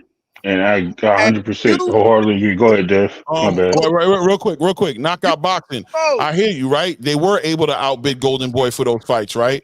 But that's awesome. But yesterday's price ain't today's price, and people blow their loads every day doing things looking like they can do something up front and not being able to do it later, bro. They do it. People show up early in the year, have the right amount of money, expect to get a certain amount of money, and they make big moves. And then later on in the year, they're not moving like that. You know what I mean? We don't know. But all I'm saying is, I'm just keeping it 100 to say, based off of what I'm seeing, Tank said 6 fighters on a list of fights. He has a list of fighters. He called Shakur Stevenson, opens a line of communication to show interest, doesn't follow up with an actual offer or a second call. He calls Jose Valenzuela up, open the line of communication and interest, nothing to follow up with later. That's what their experience is. And then all of a sudden, we see Lamont Roach, because the new thing is the B-sides are ducking the A-side. The B-sides who are going to get their biggest paydays are walking away from their biggest paydays, because all of a sudden, the B-sides are worried about getting knocked out by Tank Davis. They weren't worried about it last year when he was on Showtime and everybody was jumping in there to fight him no matter who it was and knowing they were probably going to lose. But this year, all of a sudden, they've become very conscious of their ability to lose or be knocked out, right? That's cool. You know what I'm saying? But from the outside looking in, and then you say 12 to 14 events for the year, and you're not even at 7 events for the year. So it does look inconsistent. It looks like the ability to do what you're saying to do may not be matching. What you're saying you want to do and what you're able to do may not be on the same algorithm right now. let me ask you a real question now. Hold on 1 second, Dev. Let me say this too. Why would they win those purse bids? Because it's a cheaper way to pay the fighters. Why would I win the purse bid and have to pay Canelo Alvarez $30 million? And what purse bid was it?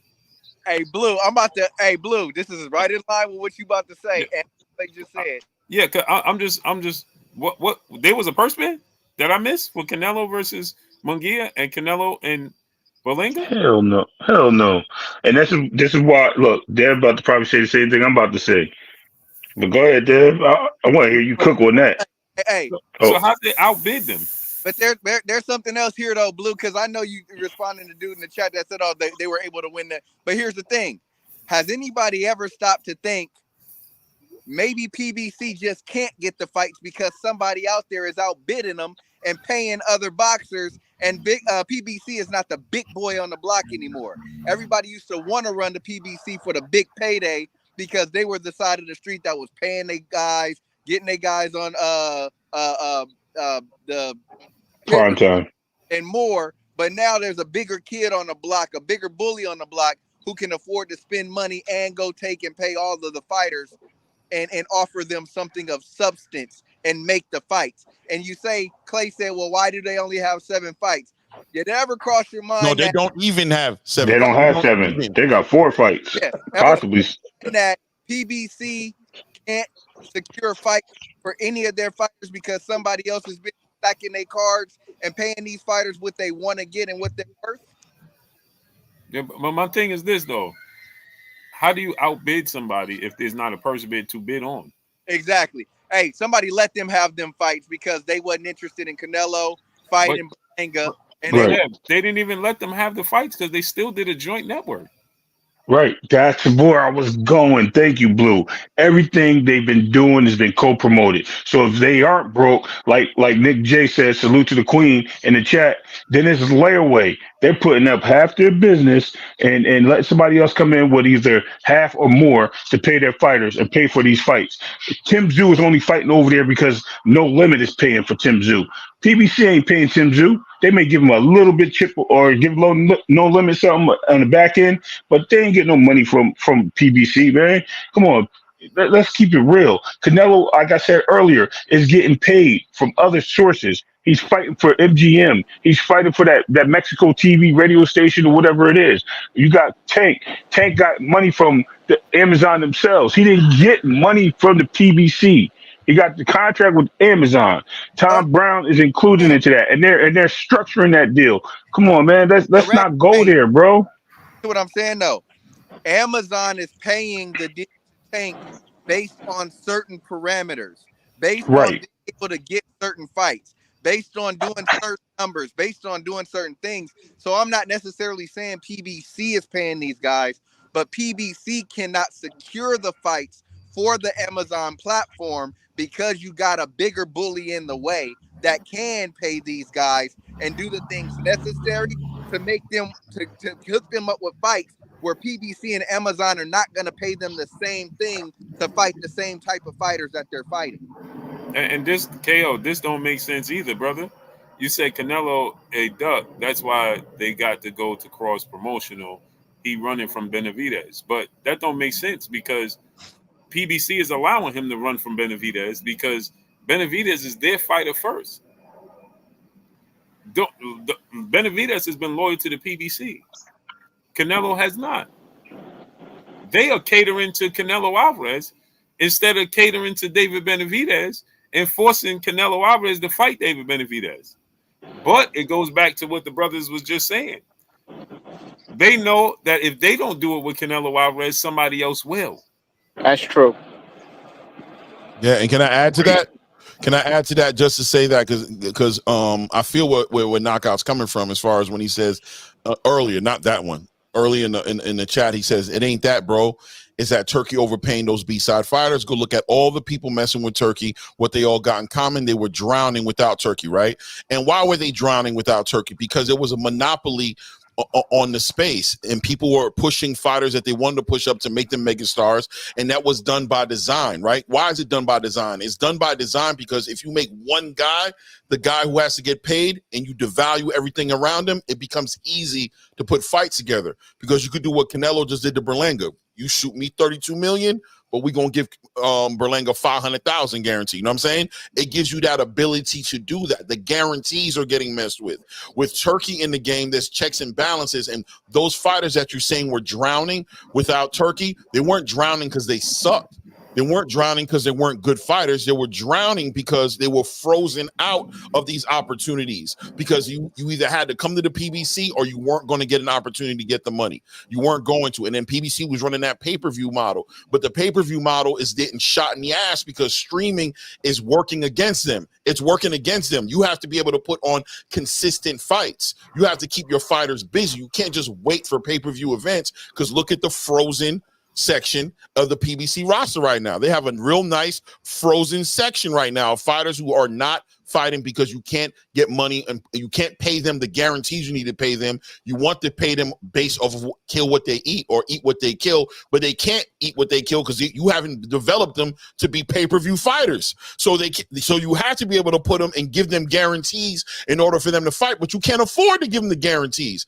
Put that under the column of the PBC's broke thing if you want to. I'm not going to sit here and say they're broke, but I'm going to say I just want everybody to understand that there is a clear reason as to why the PBC has only done 4 events this year. It's not by coincidence, and it's not nothing to look away from as if it's not a big deal. It is a big deal.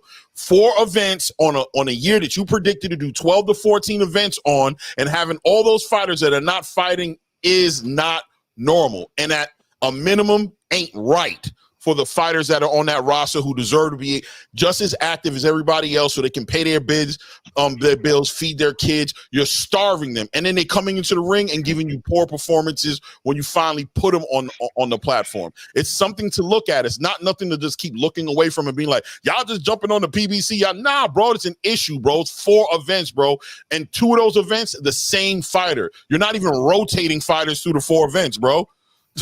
And let me say and Clay. this, My bad, Blue. No problem. Because Knockout said, allow him. Canelo calls the shots. Every promoter in Boston is going to cater to him. Can't blame PBC. Yes, I can blame the PBC. Let me explain to you why.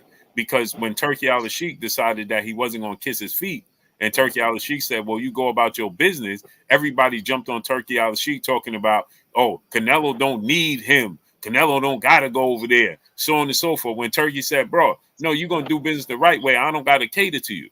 Yeah, I can blame the PBC when you got a fighter in David Benavidez that you can build up yourself to be his own version of Canelo Alvarez, yet you choose to cater to Canelo Alvarez when David Benavidez has been loyal to under your own umbrella, and instead of you catering to him and pushing for it, you decide to cater to Canelo Alvarez. So no, that is the PBC's fault.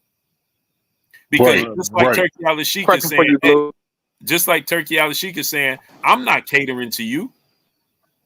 Right. Right. So guess what? I'm not, bro. You're gonna do and give to the fans what we want to see, and I'll pay you. Right. But I'm not gonna cater to you. You're not. So here's the thing. This is why I can blame the PBC for this. Let me explain. Because Canelo Alvarez is coming over there to the PBC, right? Putting on fights against fighters not under the PBC banner. So he's coming over there for you to pay him. Yep. To lay down with the neighbor. Because Canelo got him by the balls. Right. Because Canelo gives him, at a minimum, Blue, Canelo gives him the exposure. And they can't afford to turn away the exposure. They can't afford to turn it away. So they got to take an L or spend everything they got, put all of their resources behind this, because Canelo brings boxing the attention it needs on Amazon, which is the attention the PBC needs in order to make boxing a big thing on Amazon. They're trying to become relevant on Amazon. But here's my thing though, right? Take that money and invest in your fighters. If you paying, if by what they say, they gave him 30 plus million. Well, you gave him 30 plus million. You could have gave Shakur Stevens, who was a network promotional free agent. Devin Haney's a network promotional free agent. You could have you didn't have to give them 30 million, and you could have paid them to fight Tank or fight each other under your banner. 100%. Right. I got a question for Claymore. Yeah, I got a question for Claymore. Yeah, go ahead. Knockout said that Turkey is losing money to most of his events, and PBC is not. Come on, stop. So Claymore, overpaying for the house, they plan on retrieving. Hold that thought 1 second. Let me hear the question. If the PBC paid Canelo Alvarez a guaranteed purse, based off of what Canelo Alvarez said now, a guaranteed purse of $30+ million, Edgar Berlanga got $10 million. Edgar Berlanga has never even, according to these reports now, that's $40 million. So Edgar Berlanga ain't never fought for a title, never beat a world champion. There's nothing to deserve $10 million. They paid Edgar Berlanga $10 million because Canelo said so. They paid Canelo $30 million. And then Canelo Alvarez told us, what did he tell us, Clay? He get 80% of everything. So how did they benefit from it? Go ahead and tell me. Because you said, this is what you said, Knockout. You said Turkey is losing money on his events. And you telling me the PBC earned money on that? Because if the reports are true, he did 650,000 pay-per-view buys. Let's do the math. And they said the gate is $22 million. So a $22 million gate don't even cover Canelo's purse. And then on top of that, Canelo get 80% of the gate, according to Canelo. And they still got to pay for venue. They still got to pay for the security. They still got to pay the promoters, the parking people. So what money did they earn? And they still had to pay. Don't forget. Let's not forget, people. The Zone still had a hand in the pie. Period. Yes, sir. Yes, sir. So what money did they earn? What return on investment did they get? Or somebody's lying. Right. So then Canelo's lying, huh? Because if Canelo got 30 million and David and Belinga got 10 million and the gate did 22 million and Canelo get 80% of 22 million, which means he got at least another, what's that? 80% of 22 million. He got at least another 17 million, right? 17, yeah. Yeah. So that means they got $5 million. 17.6. Yeah, right. So and now he gets, what did he say, Clay? He gets 80% of if you buy a hot dog, if you buy a soda, I get 80% of that. So they ain't even getting the concessions. I'm getting 80% of the jujubes, bro. Right. And the tickets. And the tickets. And on top of that, the pay-per-view on the back end. So what money did PBC get? How did they benefit? Because you said, this is what you said, Knockout, that Turkey losing money on his events. But you said PBC did the right thing by paying Canelo. How did they benefit? Somebody, if anyone, one of the brothers can tell me how the PBC benefited based off of those numbers. Exposure. Yep, I was gonna say viewership. That's it. That's it. Exposure. Amazon seeing their numbers be high and being willing to do more business with them in the future. But I would like to know this. To get that money back later. That's their game plan. But Clay, I would like to know this though, Clay. Mm-hmm. Don't forget, I watch mine on DAZN. No disrespect to them. It was because it was more convenient because I was on the road. Right. I watched mine on DAZN. So I would like to know how many people watched it on DAZN compared to how many people watched it on Amazon. Because if that went down the middle, then they ain't even get exposure. I got a question for Blue or Claymore. Yeah, go ahead, fam.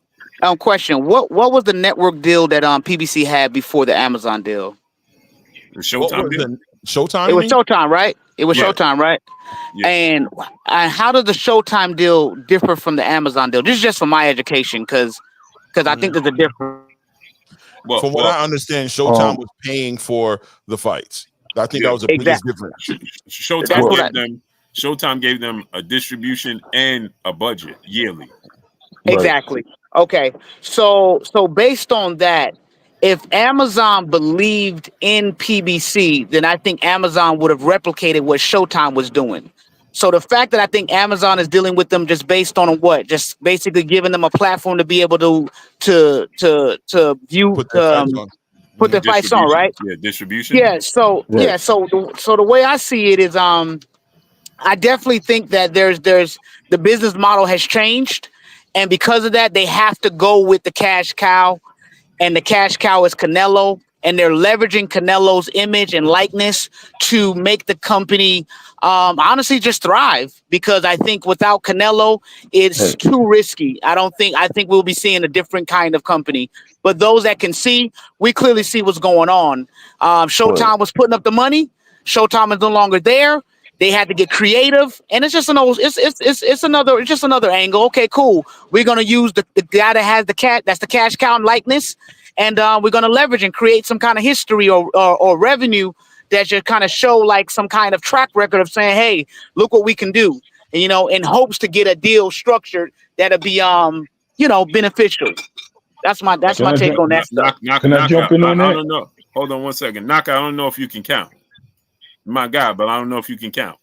You said $89.99 times 650 equals $59 million, plus 22 million at the gate, right? So that's about $83 million, right?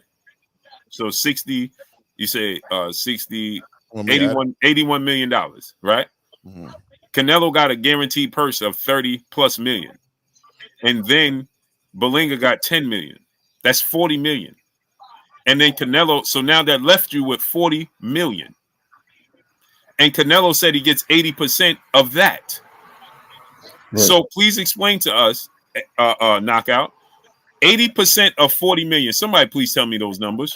Well, hold on, because you got to remember, they had to split revenue with that because DAZN was also a co-promoter in this fight. Right. So they got to split revenue. DAZN was also a co-promoter, and so was Matchroom. Right? Right. So Matchroom had to get broken off. DAZN had to get broken off, right? So, and Canelo got and then Edgar Berlanga got a piece of the pie on the quote He unquote got pay per points view. too. He got points too. Yep. So out of 40 million, how much money did PBC make? According to these numbers, about $8 million. Now look, hold on. Right. That's less than Edgar Berlanga's purse. Right. Right. Right. You know what I'm saying? Right. And how many executives they got to pay? I wanted to add to what the gentleman brought up earlier when he brought up the business model, right? And he said, what was the difference between the Amazon deal and the PBC in the Showtime deal? And that Showtime, we said, oh yeah, and not to cut you off, like Deuce Mason said, and they had to pay the undercard. Oh, we didn't even factor them in. Forgot about the undercard. We could say they paid the undercard probably a total about $2 million, $3 million. Who was on the undercard? Danny Garcia, who's not playing. No, Danny Garcia and Aristotle Lard. Danny Garcia getting paid. Yeah, they ain't gonna pay. Danny Garcia at least got $3 million. Yeah, at least $3 million. 100%. Maybe and Laura as the champion. Maybe Laura as the champion. I know Laura got at least $2 to $3 million. Yeah, bro. So it is what it is, right? But I was going to say this. The difference between the business models being that Showtime was paying for the fights.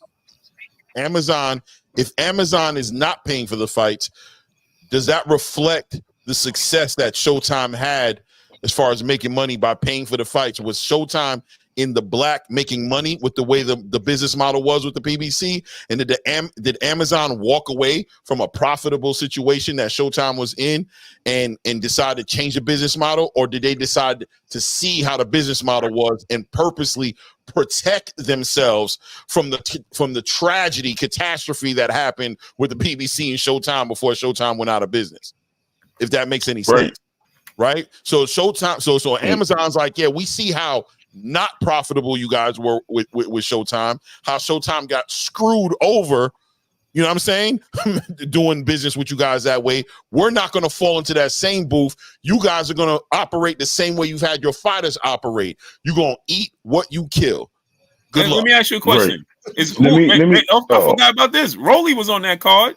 And so he got a couple million. Wasn't Steve Fulton on that card? Let me tap in, guys. When it's done, let me tap in real quick. Wasn't Steve Fulton on that card too? Yeah. Yep. Come on, man. And they threw him on a prelim. They did him dirty. Right. Hey, but 80. Hold on. 80 million. He said, hold on. I just want to say this. He said 80 million. But if you add up just what Canelo and Berlanga made alone was 72 million, because Canelo got 80% of everything. Mm-hmm. That comes $72 million. So even if they made $80 million, you still got to account for everything else. Which means you're in the negative. They literally might not have made $1. But yeah, and let's look at it this way. If we want to bring Showtime to the equation, right? Don't forget, Showtime already lost money with the PBC. PBC was on the tails end of repaying them back for years and years of service of putting up money for them, and they had to come out of that hole. After they did that, and they decided to sign with Amazon, and they were still searching for free network to do free fights, which we were hearing hints of Zone and Netflix. What did they do? They actually announced that they're going to start off here with a great fight. But we didn't see a fight till after the first quarter of the year. So and they take time to develop. And I believe in great things, and they take time, and I believe they can bounce back. You know what I mean? They're a company, and with the right moves and right changes, things can happen. I'm with that. You know what I mean? I don't disagree with you on their business model to a degree, but I understand that they have lost money, and they've been losing money for years, and nobody talks about it. But now Turkey Al-Sheikh puts money up, now all of a sudden he loses money, and you want to make that a comparison. He has not lost as many venues or sites or companies to drop him as PBC did. PBC lost CBS, they lost USA, they lost channel NBC, they lost Fox Sports, they lost freaking what was it, Showtime, and they lost the other one, not F is the one, that's the same network, but they lost TBS or somebody. They lost another network, so they have lost fights. They have lost networks left and right over the last 20 years. So we can sit there all day and say how great the PBC is, and they did this. They're losing battle. Amazon was reluctant to sign the deal. They had Steven Espinoza had to go in there and save them. So we can really talk about it. Hey, Ray, you know how they bounce back, Ray? You know how they gonna bounce back? I hear you, knockout. Ray, they gonna bounce back because they get absorbed No, by. I ain't say I agree. I said I hear you. Though. I see where he's trying to go with it as far as the that don't work with me because guess what? First and foremost, the Zone had to get a piece of the pie as a streaming app. Yo, knockout just threw a shot at your 49ers, bro. Hey, you got that one. You got that one, knockout. He threw a shot real quick on the way out the door. Like, I tell you what, though, knockout. The Cowboys better win tonight. They lose to the Giants tonight. Yeah. They better not lose to the Giants tonight. Tell you that. Go ahead. Sorry, Ray. Sorry. Oh no, we good. I answered. I thought I answered the question. I might have broke up, but no, we all good. Listen, I respect. You was breaking up. Okay, my bad. So what I was saying was, with all the histories of what we had with the PBC over the last 22 years with all the networks. I don't know if y'all heard me say that with NBC, CBS, Fox Sports, Showtime, and there was another network. There was 5 of them, but they all, and now Amazon. Amazon was reluctant to even sign the deal, so they actually put them on the pay structure. Amazon told them when they signed that deal, they announced a whole bunch of fights, and they didn't even get through the first quarter of the year before they even put on their first fight. So we were already through the first quarter. So we already lost some of those 12 fights they were trying to put on. I was trying to figure out, me and Clay was even talking about it. How they going to put all these fights on and half the year's going? You figure that means they got to do what? 3 fights a month, 2 fights a month, maybe a month, 1 month with 1 fight. How are they going to do that? They got to put a lot of free fights on. We only see their first free fight is just now coming in October, November, and this is a whole year, 2024. What are they going to do in 2025? Are they going to still recap? And look, this is what they're doing, Ray. That's why I was asking the question: is the money rolling over? Because it seems like what they're going to do is try to stack the tank card, put Jamal Charlo, Jamel Charlo, David Benavidez. That's why it seems like they don't want to pay the B side. Right, so they're gonna go with no disrespect, but low value B sides, right? Lamont Roach, they ain't got to pay a lot of money. What's his name? Jared Hart or something, right? Jesse Hart. Jesse Hart, they ain't got to pay him a lot of money. Brandon Figueroa gonna be on the card. He gonna fight some. All they got to do is find an exciting Mexican that ain't gonna require a lot of money. They're gonna make him fight Brandon Figueroa, and it'll be an exciting fight. Jamal Charlo, they got an excuse for Jamal and Jamel Charlo. They both been inactive, so they're gonna ain't gonna be no competitive names that they gonna fight against, right? So they're gonna pay them, they're gonna solely pay them. So this is the problem that I have, right? They are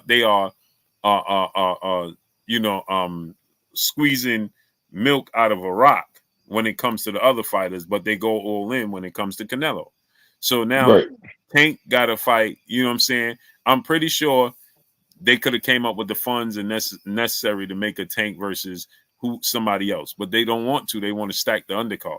You got to pay David Benavidez. You got to pay Jamal. You got to pay Jamel, right? If this holds to be true, Brandon Figueroa, right? So now you're going to pay all these dudes, and this is what you're going to sell to us. Well, they're not in competitive fights, but they fighting. Right. You know what I'm saying? So and we get to the point that I think even the Charlos will be better on the Tim Zoo card, on the free fight card, getting them back into motion. But yet we're going to throw them on. I don't want to see the Charlos on pay per view. I'm not paying $90 or $80 to see them on pay per view. No, it ain't happening, bro. I just seen this garbage with Canelo. No, and against who is going to be right? Exactly. All it is a daggone shadow, bro, of a person. Like I don't want to see that. That shadow could be anybody. You know what I mean? That's why I said, like it's gonna be sold to us as this the comeback of Jamal Charlo, the comeback of Jamel Charlo. I have lost count of Brandon Figueroa. I don't even know what he's been up to. Brandon Figueroa, you know what I'm saying? He's the interim WBC title holder right now up there. Right, that's crazy, right? He know that, but I'm saying he's saying he lost track in the way that he ain't been fighting, and who was there for him to fight. It's crazy. Great. And Ronnie Shields just announced that Jamal is going to officially fight in 168. We already knew that because he ain't focused. Ain't no way he cutting weight. You know what I'm saying? Right. he couldn't do it for whole. You see what he did with Jose Benavidez. They wasn't happy about Right. that. You know what I'm saying? And Yeah. Only way they can reap a benefit in that fight if they bring Andrade, who's been sitting on the bench cold too, to fight Jamal. Right. Right. They should let him fight Caleb. Well, he just fought. Caleb just fought, yeah. So But it'd probably be that. And Jose Benavidez will probably fight Jamel. Bro, I don't want to see this, bro. This is not. Barrios left. You know what I'm saying? He fighting on Jake Paul card. Right. So it's like, to me, it's like, so this is what they're going to sell you, all those names. Look at all these names on this card. Mm-hmm. All on one card, just like they did January 7th with the Tank card. You got Boots on there, Demetrius Andrade on there. Who else was on there? Boots, Andrade, Tank. Who else was on that card? But you know, we get the gist. That's the same thing, but it's going to be the same outcome, man. Right. In all due respect, it's going to be back at Capital One, same place. Yep. And I think with all due respect, I think we all want to see the PBC do well. No one's really trying to kick their back in. We just want to see the great fights. And we're used to them giving us great fights. And that's why I respect where the passion from KO defending them. I got it, bro. I'm not against that. I 100% understand. But we also got to look at what we really see. We have to bring everything into today's world. Like Clay said, yesterday's promotional price ain't today's promotional price. This ain't that. Bro, things are changing and they're evolving. And when more people come in, it doesn't. And we were talking about monopolizing with Turkey. Man, listen, he can only bring all the panels together, all the promoters together, so they can cross the street. So if he's allowing that to happen, let the PBC jump in because they're already in talks, regardless if we want to or not. Let them go over there and get on those cards so their fighters can get exposure, so they can stay busy. That's all we're asking. They're going to get paid, and the promoters are going to get paid. The company. I think we will let it happen. Like, right. Facts. Hey, but let's get out of here, fellas. No doubt. Great build tonight, man. I ain't gonna lie, man. It was good. It was a good build. We got to chop it up, you know what I'm saying? Get them closer to an answer as to why we're looking at things developing the way they're developing, because things are moving kind of funny. No matter how you want to say, the business of boxing is prevailing as far as news is concerned in 2024 when it comes to the PBC, because they're doing a lot more funny business than they are putting up events. Creating accounts, bro. How? Blocking these dudes, and these dudes just be creating. Yeah, they fans, man. They fanatics. And it's crazy because that guy, his real name, he's on another platform that I follow, and that's not him. That's somebody that keep using that guy's name, trying to throw that out there. That's messed up, man. That's just some weak shit, bro. I'm sorry. Yeah. Be a man and use your own character, bro. Come on, man. You can make up weird. A though. Be a fan, right? It's social media. You can make up anybody. And you're gonna use somebody else in the space. I've learned to be okay with it because obviously I'm worthy of hating. Not everybody's worthy of being hated. You know what I'm saying? You got to be worthy of it. So when he sees it, he takes the opportunity to throw shots at me. More than likely a tool holster for another content creator that's not feeling happy about what I said. Maybe even that content creator, who knows? But at the end of the day, so nigga, I'm getting money. I'm getting a lot of other things too, and you probably not because you're wasting your time hating. But you know why y'all shouldn't worry about it? Because they talked about Jesus too. Didn't they? You gotta be worthy. You gotta be worthy of it, bro. So not everybody can just get hated on, bro. You don't just hate on nobody. You gotta be a somebody. The hate represents. I was watching somebody, and these dudes talking about something they ain't got nothing to do with me. They talking about something completely other, and do like, yeah, you more exciting than Boo Bud, bro. What? Yeah. Why you gotta be worthy to get hate like that, bro. It be like that sometimes. It be like that sometimes. Hey, I just want to say, what I mean? Hey, thank you for having me. I'm always on the panel with you guys. Ray, my first time talking to you. Love to hear your knowledge, bro. Love to hear you dropping a lot of the questions and answering some of the things that you answered. Both you guys, Blue, Clay, always a pleasure to join you guys up here, man. Much love, family. Appreciate you. Yeah, well, thank you, gentlemen, for having me up here. You know, I'll be trying to catch y'all. I just be in the other things during this time of day, but it's gonna open up. Clay already knows, you know what I mean. He started my new gig, so the night scene gonna be a little closer to midday. So, you know what I mean. I'll definitely be chopping it up with y'all more, and with all due respect, man, y'all doing y'all thing. You know what I mean. Me and Clay doing our thing, and other platforms they out there doing their thing. Let's just keep it boxing, man. At the end of the day, that's Yeah. all it's really about. Like I said. We should all be able to get along. Right. It's not that hard. But yet we want to Really not. defend people, man. And it's nothing wrong with defending a person, but it's But just having the respect for the what other makes it person's. worse? You know what makes it worse, Ray? Was that With people that they can't even have a conversation with. right? That's crazy. That's crazy because Think about that. We dude. can dialogue amongst each other. Can't even have a conversation with that person. They don't even Look, acknowledge. me and Clay was building on the channel the other night, man. I ain't even agree with everything. Me and Clay was going at it a little bit. Ain't gonna Right. lie, but we agreed to disagree and we kept it moving and we kept the show alive and it was fun. We Right. made it fun. You know what I mean? Ain't all that. Nah, man, we don't need all that, man. Because I have respect for my brothers. I have Right. respect for my peoples. I have respect for all y'all, man. We all doing the same grind. Right. What are we out here Not doing? necessarily. Not Yeah. necessarily. All right. Let me shout out to y'all, man. Keep doing your thing. Like I said, I love Appreciate you, being man. here, man. Love being in the chat, and all the support goes out to y'all. Salute. Look, man, how's this dude back, bro? I straight blocked him. Oh yeah, they going different. On that, there you go. Ray famous too. Now you got Ray Davis. He's calling him Gay Davis. It's all good. Unbelievable, bro. But No man, but love, bro. Don't get your ass definitely. whooped. Keep it on the internet. Yeah. You know what I'm saying? But nah, Blue, thank you, man. We lit, man. I appreciate the show. Everybody got something from it. You know how I'm about to do tomorrow. I'm about to go back into the workforce. So. Yes, sir. Yes, sir. Salute to you, great brother. Appreciate you coming on, man. And we're gonna continue to cook, man. Yeah. We're gonna continue. There's fights tomorrow night. Yeah, there is. Oh, should we even talk about it? Shushu Carrington is fighting.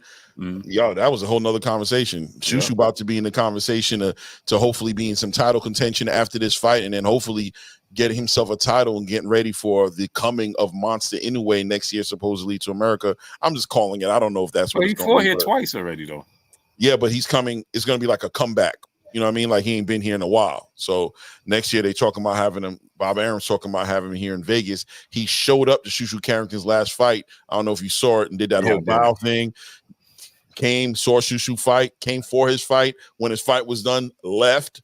So he definitely has some interest in Shushu, in the Shushu business. But it's up to Shushu to Monster Inoue is about belts. He's about undisputed. He's about legacy. So Shushu has to get himself some jewelry to get in that conversation, and he's close to doing it, guys. Yeah, let's make that happen. Yeah, let's make that happen. I'll be paying close attention to that tomorrow. Yeah, I think it's going to be a big fight, and then Xander's on that card as well. Yep. So, yeah, man. Yep. So let's get on out of here, man. Salute. Yes, sir. Y'all already know what it is. It's your boy, Sports TV. Hate, like, comment, and subscribe. You haven't subscribed, hit the subscribe button, hit the like button, hit the bell icon to get all the new notifications. Follow me on Instagram at Blue Blood Sports TV, all one word. So all we got for y'all. We gone.